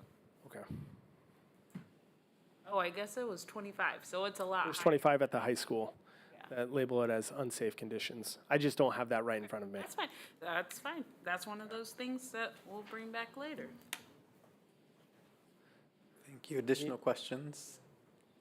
Mr. Lopez, I have a question. Please, Ms. Clark. Able to hear me? Okay, so one of the questions that I have is I noticed that fighting is, the number of fights are higher. I am curious about, there's no right or wrong, is it because maybe we're able to see them so it's obvious that the fights are taking place? I'm curious about the numbers there. And then the other thing I was wanting to know is where would I find like vaping or vape pens? What data would that be included in? Is it tobacco? It would be tobacco, I believe, unless there's something else that is being used. Safe conditions. While vaping. So I think that depends, but I also understand your point of fighting is more obvious and therefore prevalent, and maybe some of the other ones are going unnoticed, and maybe it's happening at a higher rate that we're just not seeing. That's very possible. And then my last thing is just a comment. So thank you for the data. Thank you for the breakdown. It's super helpful. One of the things that I've heard a lot from our staff is it's exhausting dealing with some of the ongoing situations that you presented in front of us tonight. And so I don't know how we support our staff to be able to support our students. So not necessarily feel hopeless or turn their backs on certain situations that they may see happening. So it's just something that I'm not asking for an answer. I know it's a lot going on. I just want our staff to feel supported if they see something, to not necessarily turn their back or consider a norm, to be able to help our students to get the help that they need under these types of conditions. So that's just more of a comment. Thank you, Ms. Clark. Ms. Humphries? Do we know under the fighting area whether it's multiple offenses from specific students or if it's single events from more students? Yes, we do know that, and it's a mix. Mainly, it is unique, but you do have some high flyers that are repeat offenders, and so it's more unique incidences than it is those high flyers, Okay. repeaters. But you do have repeaters. And I would be curious if we have information from past years whether the ones that are doing fighting offenses in high school also had that problem in middle school and elementary, whether there's something that we are missing. We do have that data, that longitudinal data, that buildings do have access to as well, that can look at the students over time to see what those incidences are, maybe coming from elementary to middle to high school.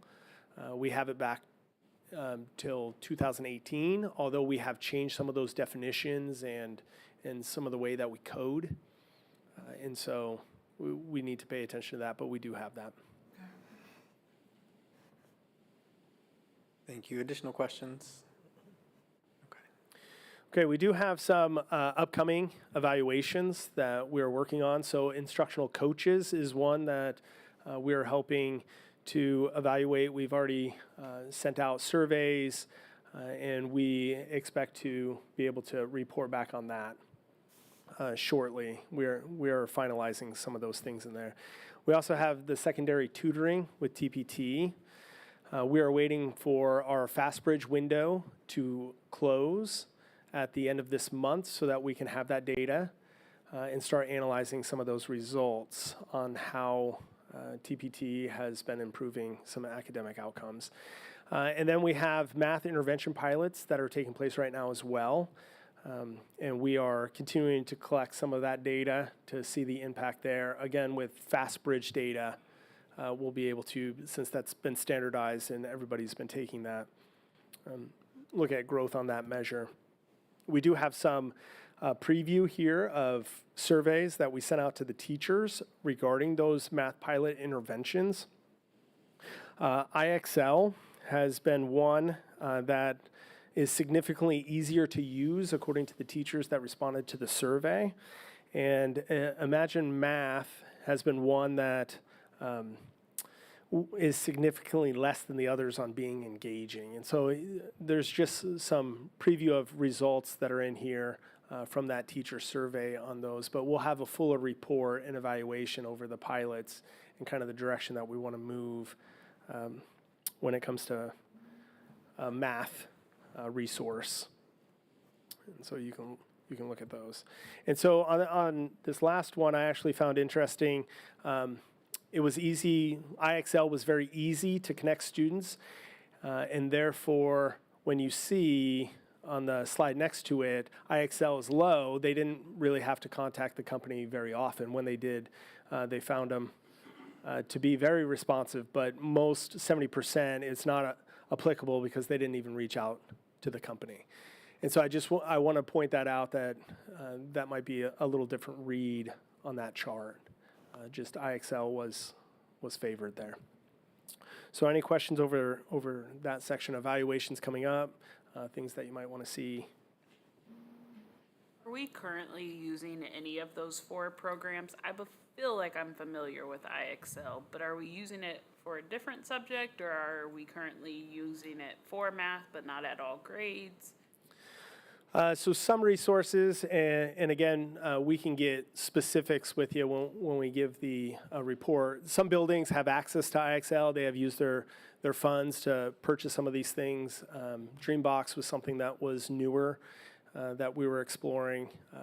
Blue Streak, I think, was another one that was out there. But we can get back to you on those specifics of how many were using it before. I guess my thought, because I think that what your statement around that may be true, is will you also use that data based on those schools' performance as part of the decision-making process? Yeah, so So-and-so has been using it, and it's working, it's successful at these 3 schools, or?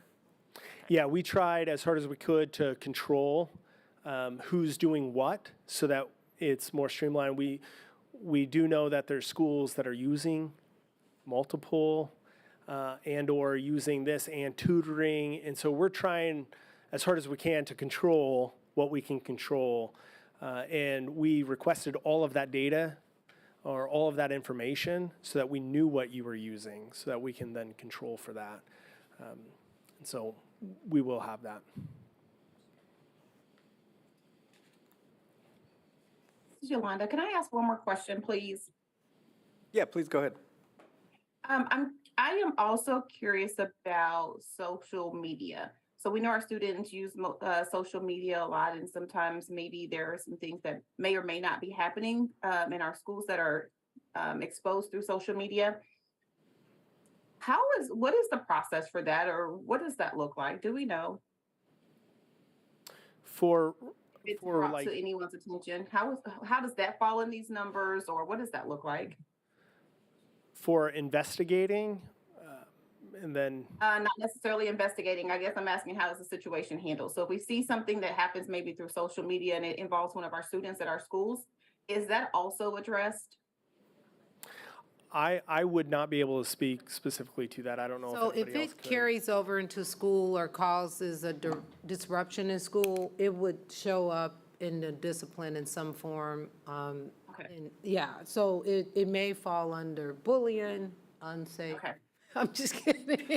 Unsafe conditions, we're all. No, it just really depends, but if it's stuff out there and it carries over to school or it leads to a fight, it is captured under one of those things. I don't think we have just social media because there's a very thin line between infringing on their First Amendment rights and those kind of things, and then whether it's causing a disruption in school. That makes sense. And the disruption normally falls within one of those categories. I just didn't know how it was handled. So thank you. Yes. Thank you. Any additional questions? I don't have a question. I just want to say thank you for the data because it gives us an opportunity to be able to look at everything. Hopefully, with next year, we can drop those numbers, but at least we have a format to know where we're going, the direction we're going to move in, and how we can at least try to make sure that we bring the numbers down so that we can help our students to be fully educated. Thank you. You're welcome. And I just want to emphasize that a former superintendent of mine always loved to say hope is not a strategy. And what I love is as we show this data, we have a strategy and we're putting things in place. And you're about to hear some of that behavior strategy. But we should see those numbers come down because we're working in the right direction to get those numbers down. Thank you. Thank you, Dr. Conrad. And in a similar vein, I guess, it's really important, I think, for us as board members to dig into this data. And so I know there's a lot in here, and hopefully we have the opportunity to continue to look into this and ask questions as they arise, because I do think they tell a story.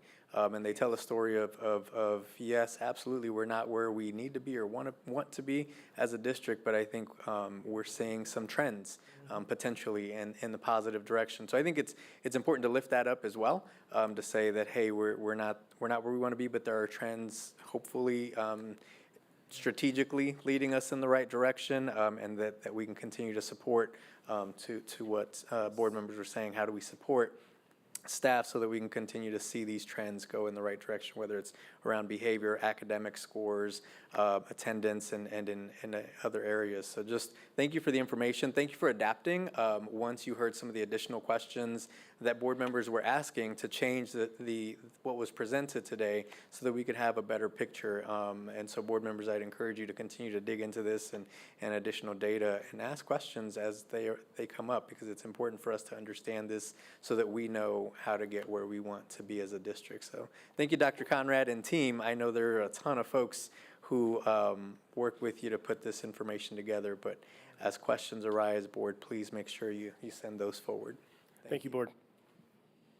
So we're going to take a quick recess before our next presentation. So if you would give us about 10 minutes for a quick recess, and we'll reconvene in about 10 minutes. Thank you.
thank you for,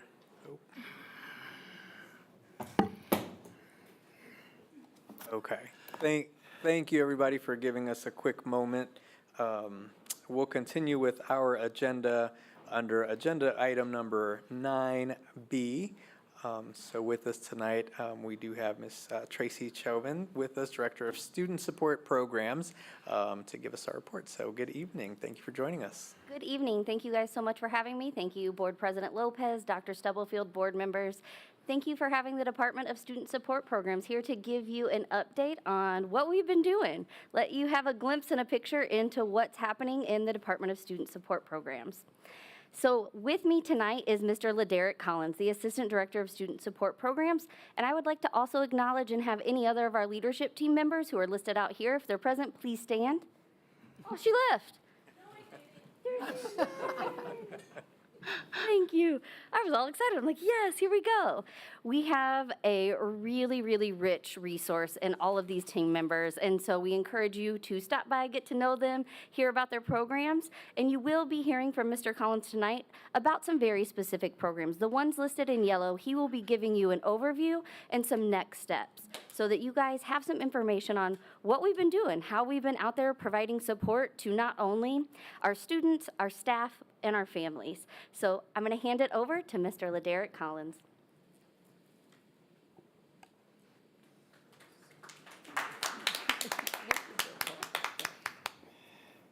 So good evening, Board President Lopez, Vice President Clark, USD board members, and Dr. Stubblefield.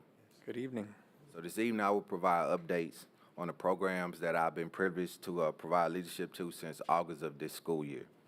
Those programs are highlighted in yellow, which are Kids Zone school programs, the Discipline and Hearing Office, the Restorative Justice Initiative, the Trauma Sensitive and Resilient Schools Initiative, and Alternative Services. So the Kids Zone's After School and Before program is a KSDE licensed child care providing program that provides academic programming, homework help, character development, and enrichment activities to kindergarten through 5th grade students. Currently, we have 7 sites. Those sites include Banneker Elementary, Emerson Elementary, Frank Rustin, Hazel Grove, New Chelsea, West Park, and Whittier. Our current enrollment consists of 490 students, and the program is ran Monday through Friday before school and after school. There's a minimum fee, but scholarships are available to those families that can afford it. Some impacts and wins for the Kids Zone program includes that we've established several new partnerships this school year, including Santa Fe Soccer, Future Leaders Outreach Network, Campfire USA, or Health Kansas, which provides programs and outreach for our students. Parents have expressed great gratitude in knowing that their children have a safe place to attend before and after school. Kids Zone has successfully been awarded funding for the next 3 years for the sites that we have, and we were able to partner with the YMCA this school year to get 260 Kids Zone students safety around the water program. One big win is our enrollment for Kids Zone is up by 25%. So our next step for Kids Zone includes creating a family night for all our sites, and we're looking to have that sometime in May. We're going to continue to secure funding so we can expand Kids Zone to 2 additional sites for next school year, and we want to establish more partnerships within the community to increase exposure for our students and families. The overview for the Discipline and Hearing Office. The Discipline and Hearing Office is committed to creating and maintaining a safe, positive learning community that nurture and inspire every child to thrive academically, socially, and emotionally. The Discipline and Hearing Office mediates and provides due process for students who have been assigned a Class 3 or Class 4 infraction of the Student Code of Conduct. I currently act as the District Hearing Officer, and I hear evidence concerning allegations against student misconduct, and if proven, may require consequences greater than a 10-day suspension. I've been granted the authority to end the suspension of a student, long-term suspend a student, assign a student to an alternative school program or ASP, and recommend exposure to the Board of Directors. Here is just some data from the last 3 years. So this bar graph shows data of documented referrals for the first semester for the last 3 years. The orange represents the fall semester of the 21 school year, the blue represents the 22 school year, and the yellow represents this school year. So if you look at the bar graph compared to last year, the numbers of documented referrals increased in both the months of September and December. But the good news is in comparison to last year's data, the number have decreased by 160. So the data shows that some of those infractions are going down.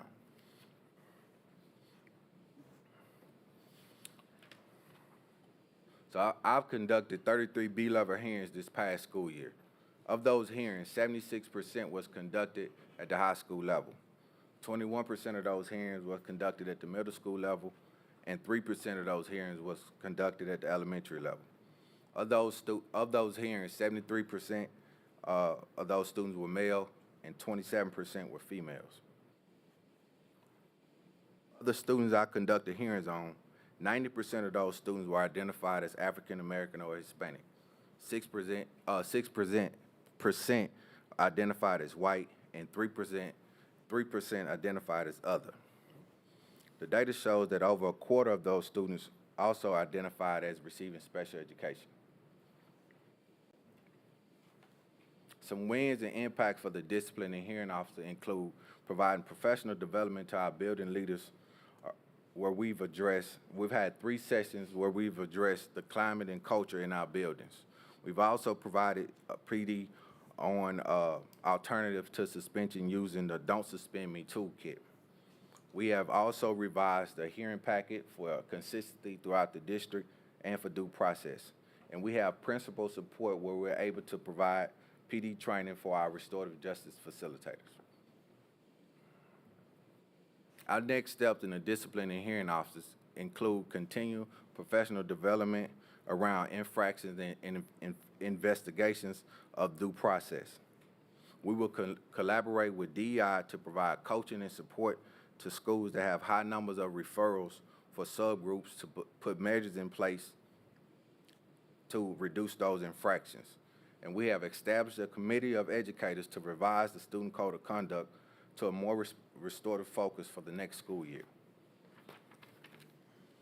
The Restorative Justice Initiative within our department is a philosophy that values everyone as being an integral part of the community in which it serves.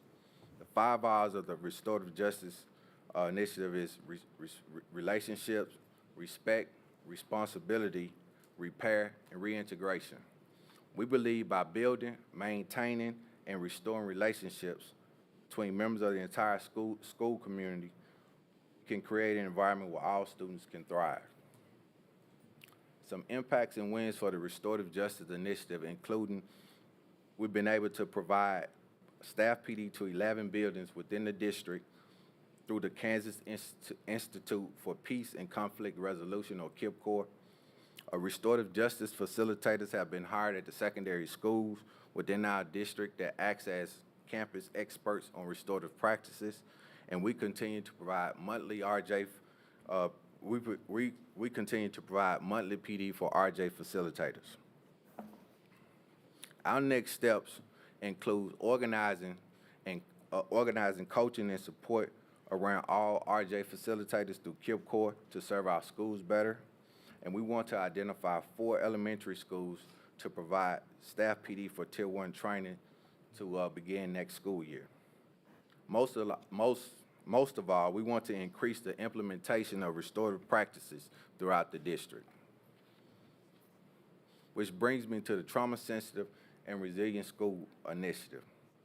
This is an initiative that works to build a capacity of all USD 500 staff members to understand and respond to the impact of trauma on our lives, on our students, and our community. As of today, this initiative has provided trauma-informed care training to over 3,200 staff members. We provide on-site coaching and consultations to all staff members. The trauma team also have leads that provide training and support to be able to support our buildings in time of a crisis. And we provide monthly professional development called Better Together Wednesdays for our staff members. Some wins and impacts for the TSR school initiative includes we've hosted 3 trauma lead teams retreats. We provided over 20 scholarships to USD staff members to attend training related to trauma-sensitive schools, social emotional learning, and diversity, equity, and inclusion. We provided 75 hours of one-to-one coaching or consultations to our staff members. We've secured additional funding from the Wyandotte Health Foundation for the next school year, and we've been invited to speak at the National Conference for Trauma-Sensitive and Resilient Schools. Our next steps for the TSRS initiative is to create a district-level trauma team and identify a lead. This will provide support to central office and district leadership in case of a crisis at the district level. We will continue to provide training and staff to our district to reinforce the research-backed strategies to address trauma within our district. And we have the data dashboard in works, which will provide a visual representation of our district towards becoming trauma sensitive, and it provides transparency for all stakeholders. Next, I'll talk about alternative services. Alternative services within KCKPS consist of several programs that provide at-risk students non-traditional pathways to complete their education. These programs include Alpha Fairfax Academy, or AFA, 500 Reach, and the Restorative Education Program. AFA is the district brick-and-mortar alternative high school. 500 Reach is the district virtual alternative high school. The Restorative Education Program is an alternative program housed inside of AFA for students who have been long-term suspended. Some wins and celebrations for the alternative services, including the name change of Fairfax Learning Center to Alfred Fairfax Academy. We have been able to, 250 students have been referred to to alternative services, and 52% of those students have been placed in our alternative program. Admission into AFA is dependent on the number of seats that are available, and currently that capacity is at 75 students. Typically, students are referred to 500 Reach if they demonstrate a reading proficiency of a 6th grade level. 70% of our REP students have completed the REP program and have either returned back to their home school or have enrolled as a student at AFA. And we've seen an increase in our extracurricular activities among our alternative students. And we continue to promote a positive school culture and climate through our winter formals. And most recently, this month, one of this month's Student of the Month came from AFA. Our next steps for alternative services include strengthening our partnerships with agencies to expand alternative education programs for our students. We want to align and embed the Diploma Plus framework within our alternative education programs, and we want to provide a stronger hub of wraparound service to support our students to include instructional and mental health support and career and job placement. So the Department of Student Services have several goals. 3 of them are listed here. We are developing a 3-year strategic plan to improve all programs under the student support umbrella. We will continue to provide annual professional development for all USD staff members around the programs offered by student support programs. And we also plan to expand our partnership and pathways to generate a larger network of support for our students.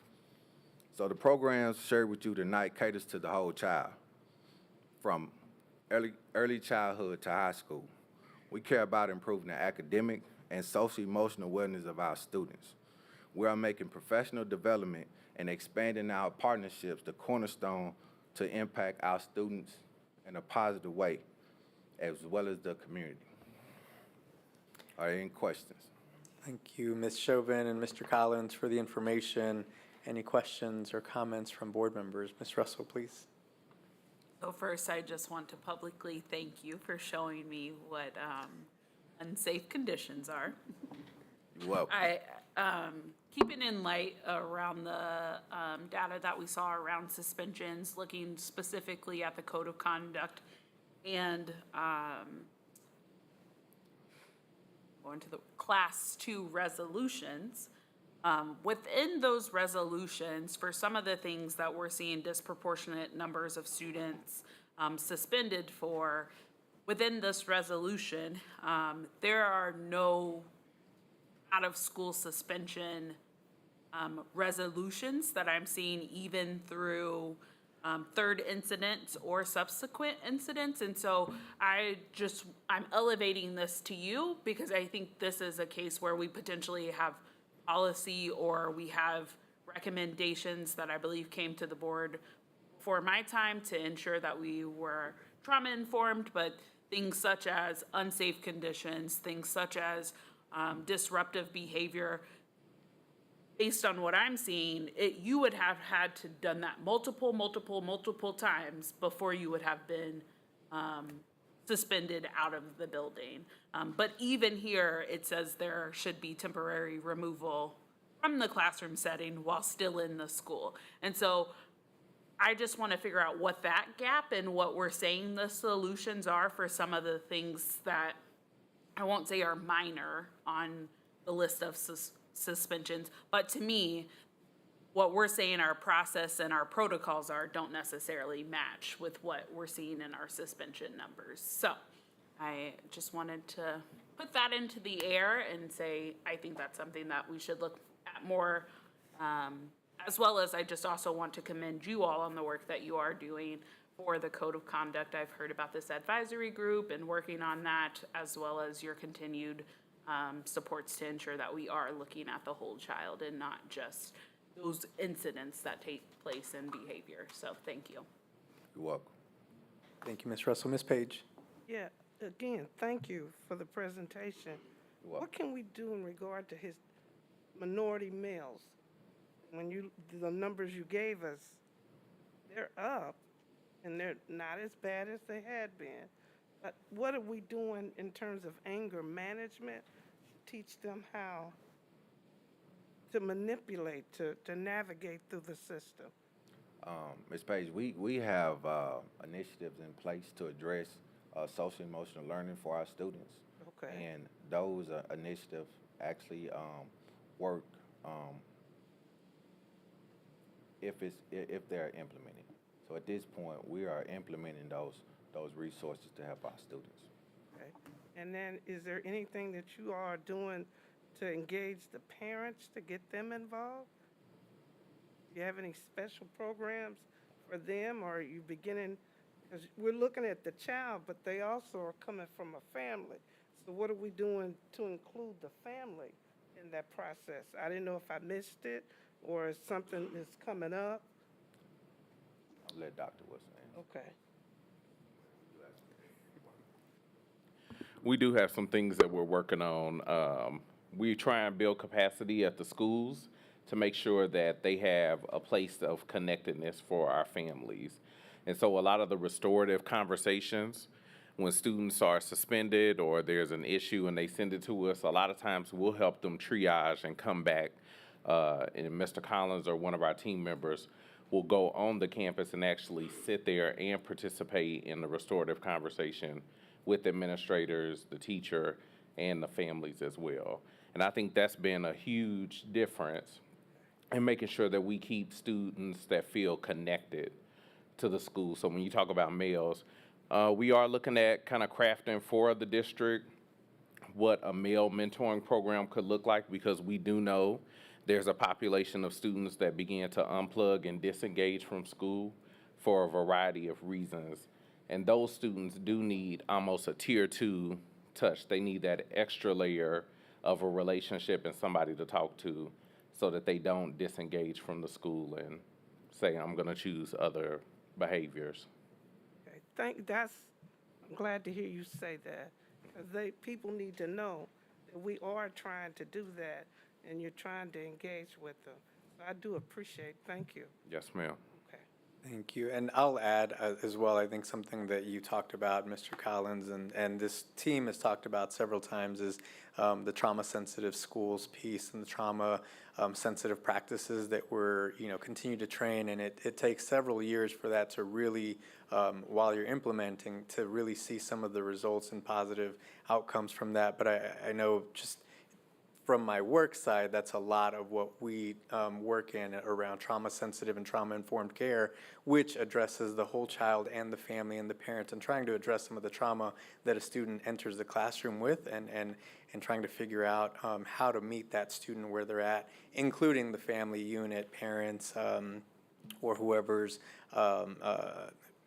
that child goes home to. So I think that's in addition to the restorative practices, in addition to the male mentoring piece, and in addition to everything Mr. Collins mentioned tonight as well. I think that's just something to continue to lift up that we're seeing that's producing positive results.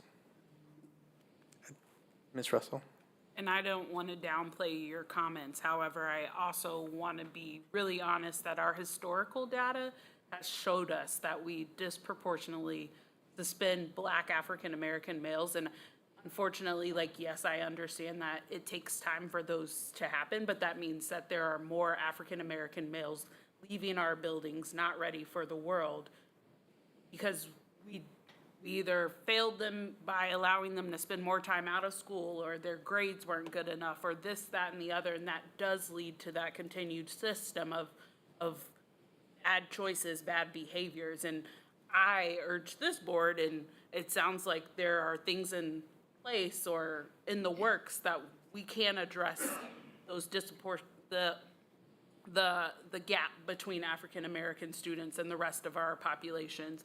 While I want to say all students should have a fair chance, we know that there is a distinct historic population of students that has not in this district. So Yeah, absolutely, and I don't disagree with that. And my comment wasn't to say, that to disagree with that. It was just to say, in addition to some of the things that we have to do to address some of those inequities that we're seeing currently, that is one of the longer term approaches to it.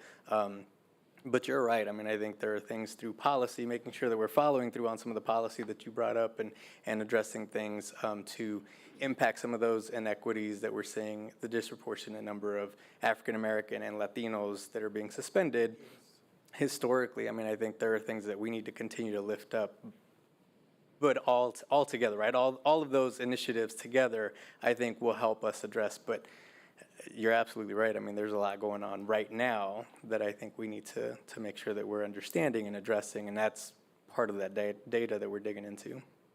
And I just wanted to highlight, because I don't think it got lost, but what Mr. Collins did say is they're going to work with the DEI departments in those specific buildings where there is disproportionality or across the district, to really look at the data and inform it with more culturally relevant pedagogy and instruction. But he just, when he was doing their next steps and wins, but I did want to acknowledge that is something, that data is being pulled, and they're going to follow up with that. Thank you. Additional questions? Thank you, Mr. Collins. Thank you. Thank you. All right, we will continue with our agenda. Item number 10, and before I pass this along to Dr. Stubblefield, and any board member that would like to say anything, I do just want to say, on behalf of the board, again, do want to thank all of our staff, and I do want to thank the board for being very intentional about conversations regarding the topic of cameras in our classroom. We know it was a hot topic, and there was a lot of thought around what that should or should not look like. So I do want to appreciate our board members who asked us and asked staff to pause and take a time out and make sure that we're listening to everyone's feedback. And thank you to staff who helped make that happen as well, to everyone that participated in any of the focus groups or thought exchange or in any which way you were able to give feedback. to our staff, to our community members, to our students who participated. Just thank you for taking the time to make sure that you were heard, and that we can make informed decisions by including your voice. So I do, again, want to acknowledge our board who made sure that that was something that we were doing in a very positive way, and to our staff to make sure that we did that as well. So I will pass this along to Dr. Stubblefield. Hello, everyone, again. I'm actually not going to share the things because I'm not connected, but all of the results are in board docs, and we can put them on the website, under which I'm looking at Edwin. We will also link all of those survey results to our website so the general public can access it if they're not going into board docs. But 3 different ways that people engaged, through thought exchange, through the community forums, and then KNEA did a survey for all staff within, they sent it out. And the consensus was overwhelmingly, all of the stakeholders indicated that the preference is not to have cameras in every classroom. But in conjunction to that, through the thought exchange, because we explicitly asked the question, and the other methods, all the stakeholders indicated that they were comfortable with having them in common learning spaces. We already have them in our hallways and those kind of things, but specifically common learning spaces that we can convert to, that people would know that cameras are there and they're utilizing them. So our recommendation to the board, and we don't have the amount, so we'll bring it back in March because we have to get back with the company to do the walkthroughs, is to place them in the common spaces, and that's like all of our gymnasiums, all of our auditoriums, all of our libraries, and learning pockets. In addition to that, we're also at our secondary level, as I've talked and engaged with those administrators, identifying 1 to 2 spaces as distance learning spaces, because the reality is we know there's a gap between having highly qualified staff, and although we'll work and recruit to hire people, we know that's a reality, so that as the camera committee continues to meet, they can talk about the language around those instructors or teachers who are teaching a distant learning class to ensure that our students have highly qualified staff, like what the compensation would be and what the expectations around that. And as they work through that, we will bring that back at a later date to look at that. And finally, I'm saying a lot, and then I'll be happy to try to answer any questions if I can.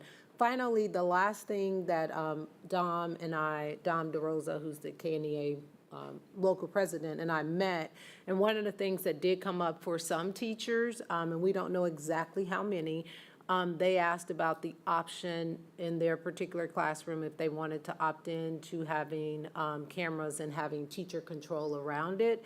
So we agreed that one way to gauge that, I don't know what it is, and would be to survey buildings and say, if you have the option to opt in for a teacher-controlled camera, would you want it? And then we can bring that information back to the board. Right now, I don't have a recommendation, but there were several teachers that either reached out to me directly or the question response came up in there. So I guess the 2 things I'm saying to the board tonight, we'll move forward and come back with the numbers for the common spaces and the distance learning.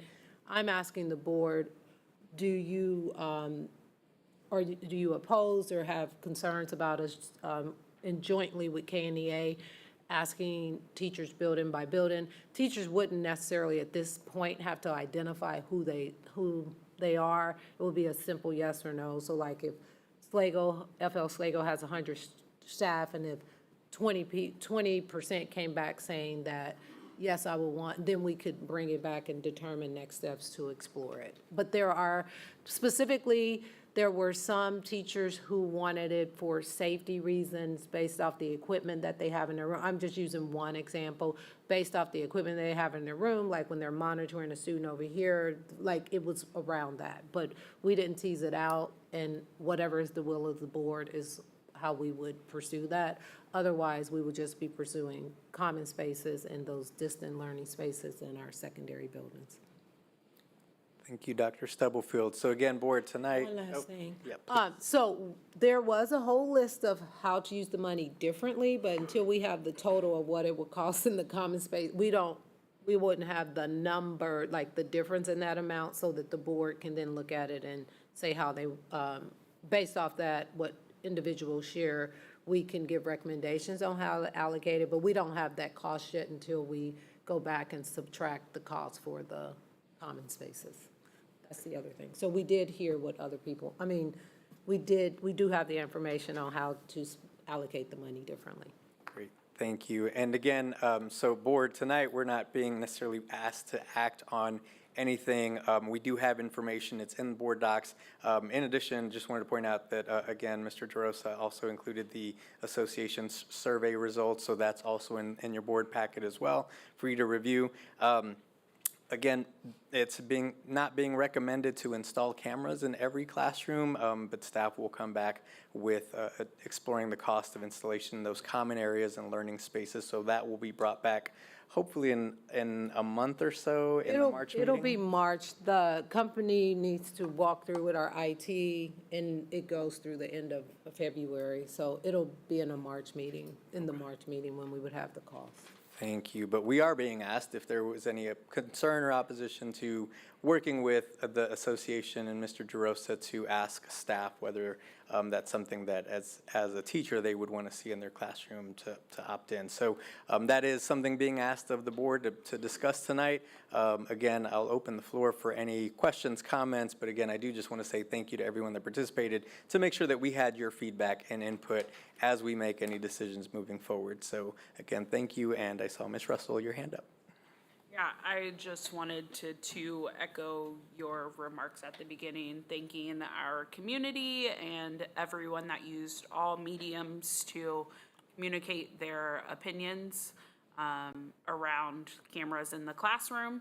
I don't have any objections, however, I do, many of the reasons that Dr. Stubblefield mentioned tonight around the increase need to think into the future and capacity building and those pieces, I would want to entertain maybe a discussion amongst this board about the addition of these cameras in 1 to 2 classrooms at every building. I think we not only see our preschools, our elementaries, middle schools impacted, and the ability to think creatively and into the future of what that may look like should education not rebound from its current dynamic of folks not only leaving the field, but those coming in.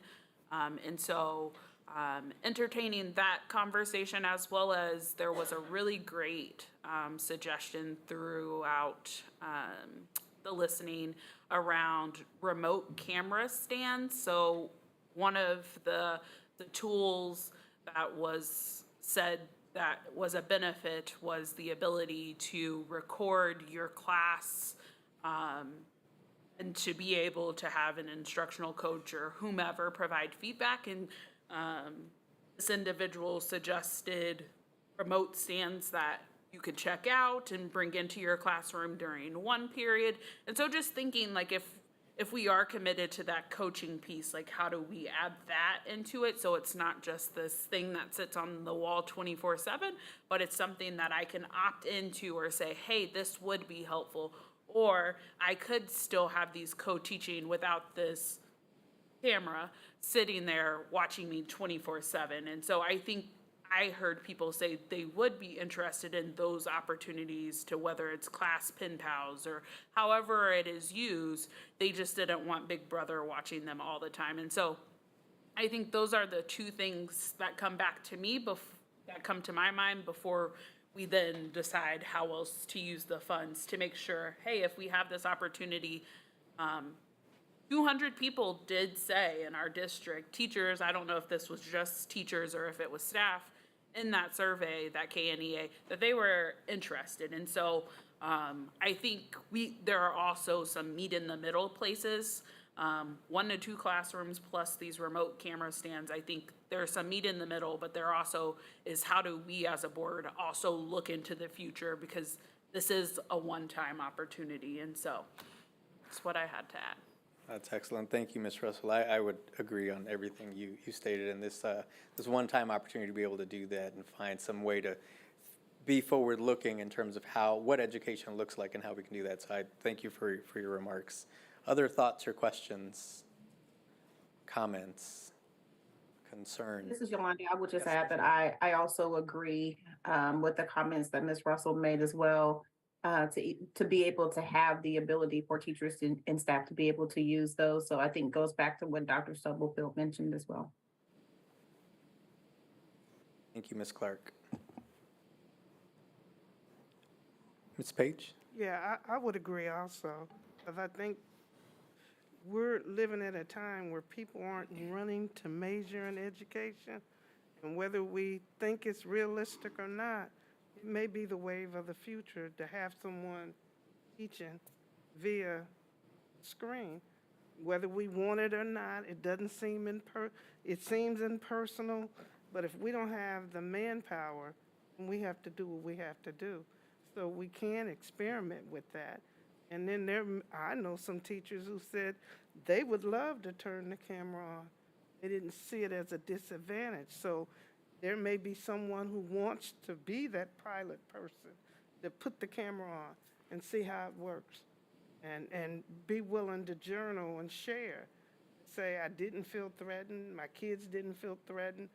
It's an option, and they should, to me, be given that if they're willing to do it. Because I hate to spend that kind of money and you turn it on, turn it off. And if we're going to do it, let's try to do it to make it work, do something constructive.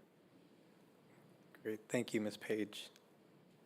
So unless there are additional comments, what I'm hearing, Dr. Stubblefield, just so that you have some direction, along with the not moving forward with cameras in every classroom, but exploring the costs for those common spaces, those common learning spaces, and then to Ms. Russell's point about some 1 to 2 classrooms at every building, thinking about what that may look like and what that cost is. I didn't hear any opposition to that. And then again, some of those remote camera stands, and just thinking about where that middle point is, or what creative ways that might look like. I think if you can take that back with staff and bring back some ideas and thoughts of what that looks like in addition to cost, I think that would be helpful for this board.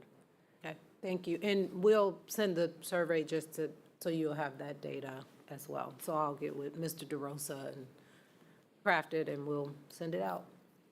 Great, thank you. Thank you. Board, if other ideas or thoughts come up, please, again, always share those with Dr. Stubblefield. So, thank you. We will continue with our agenda, item number 11 under board policy, and we do have several KASB policies that we will walk through. Hopefully you had a chance to review not only what was in board docs, but also you should have received an email from Mr. Goheen outlining and walking through these policy recommendations so that we can be informed for tonight's conversation. And I will pass it along to Mr. Goheen. Yeah, so hopefully everybody did get a chance to look at the email. KASB, they do this twice a year. They do it in December for January, and they do it again in June for July. Send out policy recommendations based upon their model policies.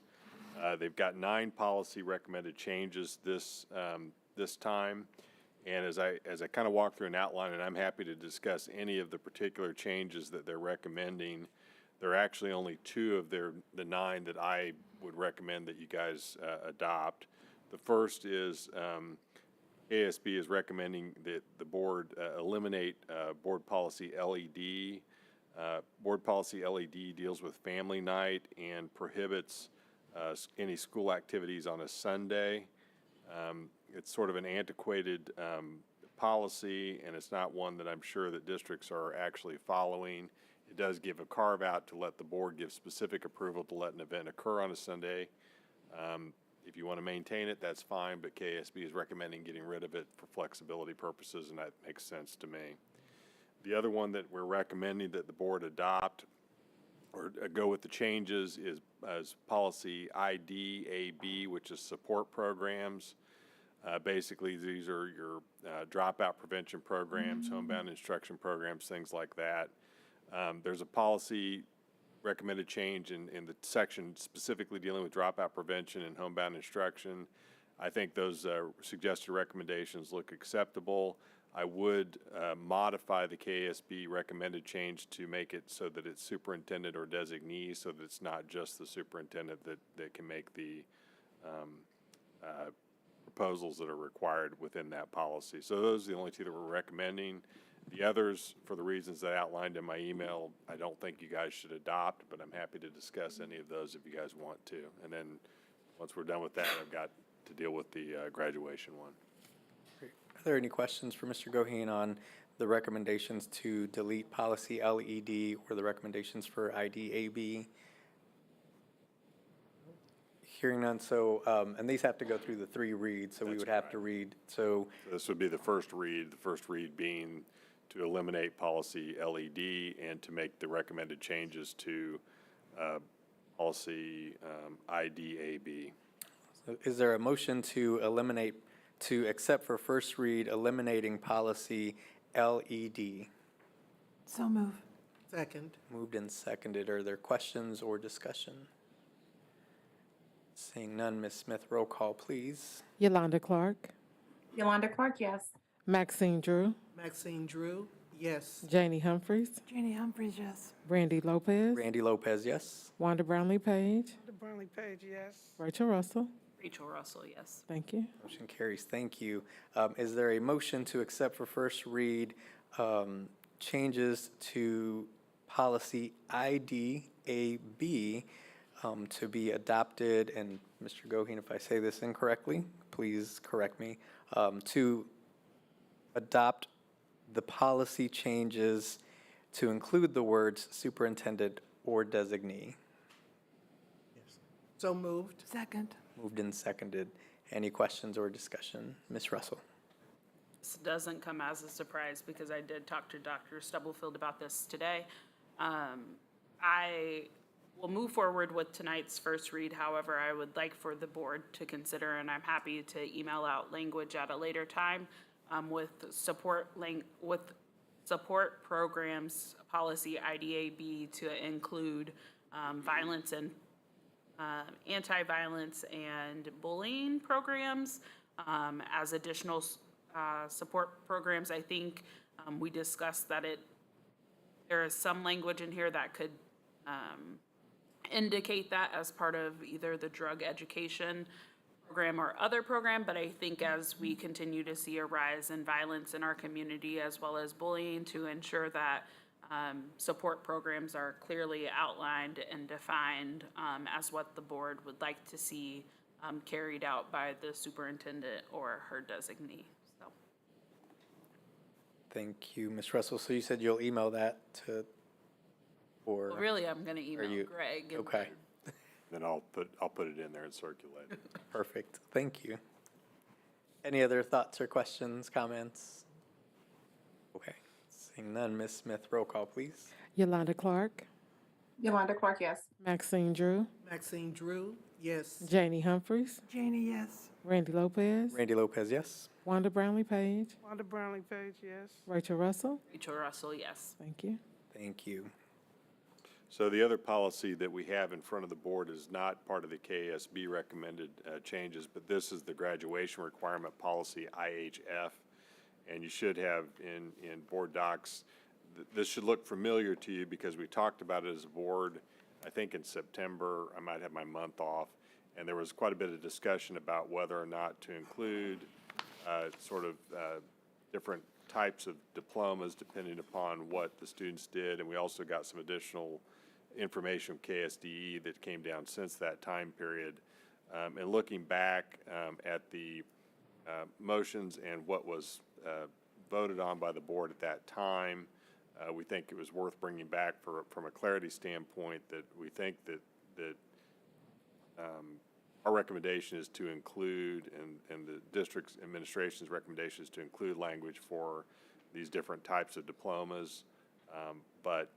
And I think the board was supportive of that, but I don't think you got the final motion to approve it that way. So that's why we're bringing it back. So happy to have discussion about it, but it was something that looked like it was a little different what ended up getting adopted from what the discussion sounded like the board wanted to approve. So that's why it's being brought back. Thank you, Mr. Goheen. Are there questions on the policy IHF that are in front of us? So is this being, just for clarity, Mr. Goheen, would this be the first read of this policy change for IHF, or would this be recommended for approval and adoption? You actually went through a couple of versions of this before you got to this point, or a couple rounds of already reviewing it. So I think you could count or consider those as the prior reads if you wanted to do it and move to adopt it. If you want an additional read to verify that, that's perfectly acceptable too. So you did go through at least 2 reads already on this policy. Yes, Ms. Russell. I would just ask that tonight that we approve it for first read and bring it back for an additional read. I also had questions and concerns around this policy, and it was brought back to us today. So that would be my personal request, and I want to make sure that if any other board member that is not present also has that opportunity before we re-adopt it. Absolutely. Sure. So is there a motion to adopt for, technically, is it a third or with an additional read to come? I think, or a first? If you count the last one. So I'm comfortable if the next meeting we vote on it. Yeah. But I don't know what number we left Right. it off at the last time. I don't know what number we left it off at either. I think. This will be 4. I think you could say, yeah, adopt it as a fourth read. It still comes back until the board finally approves it. So there's no danger, there's no automatic passage. Okay. If you're bringing it back for a read, it's only when you vote to formally approve it. So I move that we adopt IHF, sorry, because I made this more, Accept. except for the first read. Fourth read. Fourth, sorry. There's a motion to accept the proposed IHF policy for a fourth read and to come back for at least one more read. Second. Yeah, and I want to make sure we got the language right. I think we're accepting it for a fourth read, not approving it. Correct. Accept. Yes, Just want accept. to make sure the language is right. Yeah. That, Leslie? Yes, thank you. Sorry. Thank you. Any additional questions or comments? Okay. Thank you. Ms. Smith, roll call, please. Yolanda Clark, Yolanda Clark, yes. Maxine Drew, Maxine Drew, yes. Janie Humphries, Janie, yes. Randy Lopez, Randy Lopez, yes. Wanda Brownlee Page, Wanda Brownlee Page, yes. Rachel Russell. Rachel Russell, yes. Thank you. Thank you. Motion carries. Okay, next on our agenda, I believe those were all the policies, correct, Mr. Goheen? That's correct. Okay, thank you. Next on our agenda are our executive sessions, so we can release any staff that are not participating in exec sessions tonight. So everyone, with the exception of Dr. Campbell, Ms. Devon, Mr. Lilly, and Chief Nicholson for the first one, and then after that, Chief Nicholson does not have to be here for the second one. Perfect, thank you. Thank you, staff, for joining us tonight. So I'd entertain a motion to recess to executive session for the purpose of discussing matters relating to security measures, which if discussed in open session would jeopardize such security measures, to go in at 7:50 for 10 minutes and returning at 8 o'clock. So moved. Second. Moved and seconded. Questions? Ms. Smith, roll call, please. Yolanda Clark, Yolanda Clark, yes. Maxine Drew, Maxine Drew, yes. Janie Humphries, Janie, yes. Randy Lopez, Randy, yes. Wanda Brownlee Page, Wanda Brownlee Page, yes. Rachel Russell. Rachel Russell, yes. Thank you. Ms. Clark, I will send you a Zoom link so that you can participate. Thank you. Thank you.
Motion to return to open session, please. So move. Second. Moved and seconded. Ms. Smith, roll call. Maxine Drew, Maxine Drew, yes. Janie Humphries, Janie, yes. Randy Lopez, Randy Lopez, yes. Rachel Russell. Rachel Russell, yes. Thank you. Thank you. Motion to recess to executive session to discuss teacher negotiations pursuant to the exception for employer-employee negotiations under COMA for 15 minutes going in at 8:02. So move. Second. Moved and seconded. Ms. Smith? Maxine Drew, Maxine Drew, yes. Janie Humphries, Janie, yes. Randy Lopez, Randy, yes. and Rachel Russell. Rachel Russell, yes. Thank you. Thank you.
Motion to return to open session, please. So move. Second. Thank you. Ms. Smith?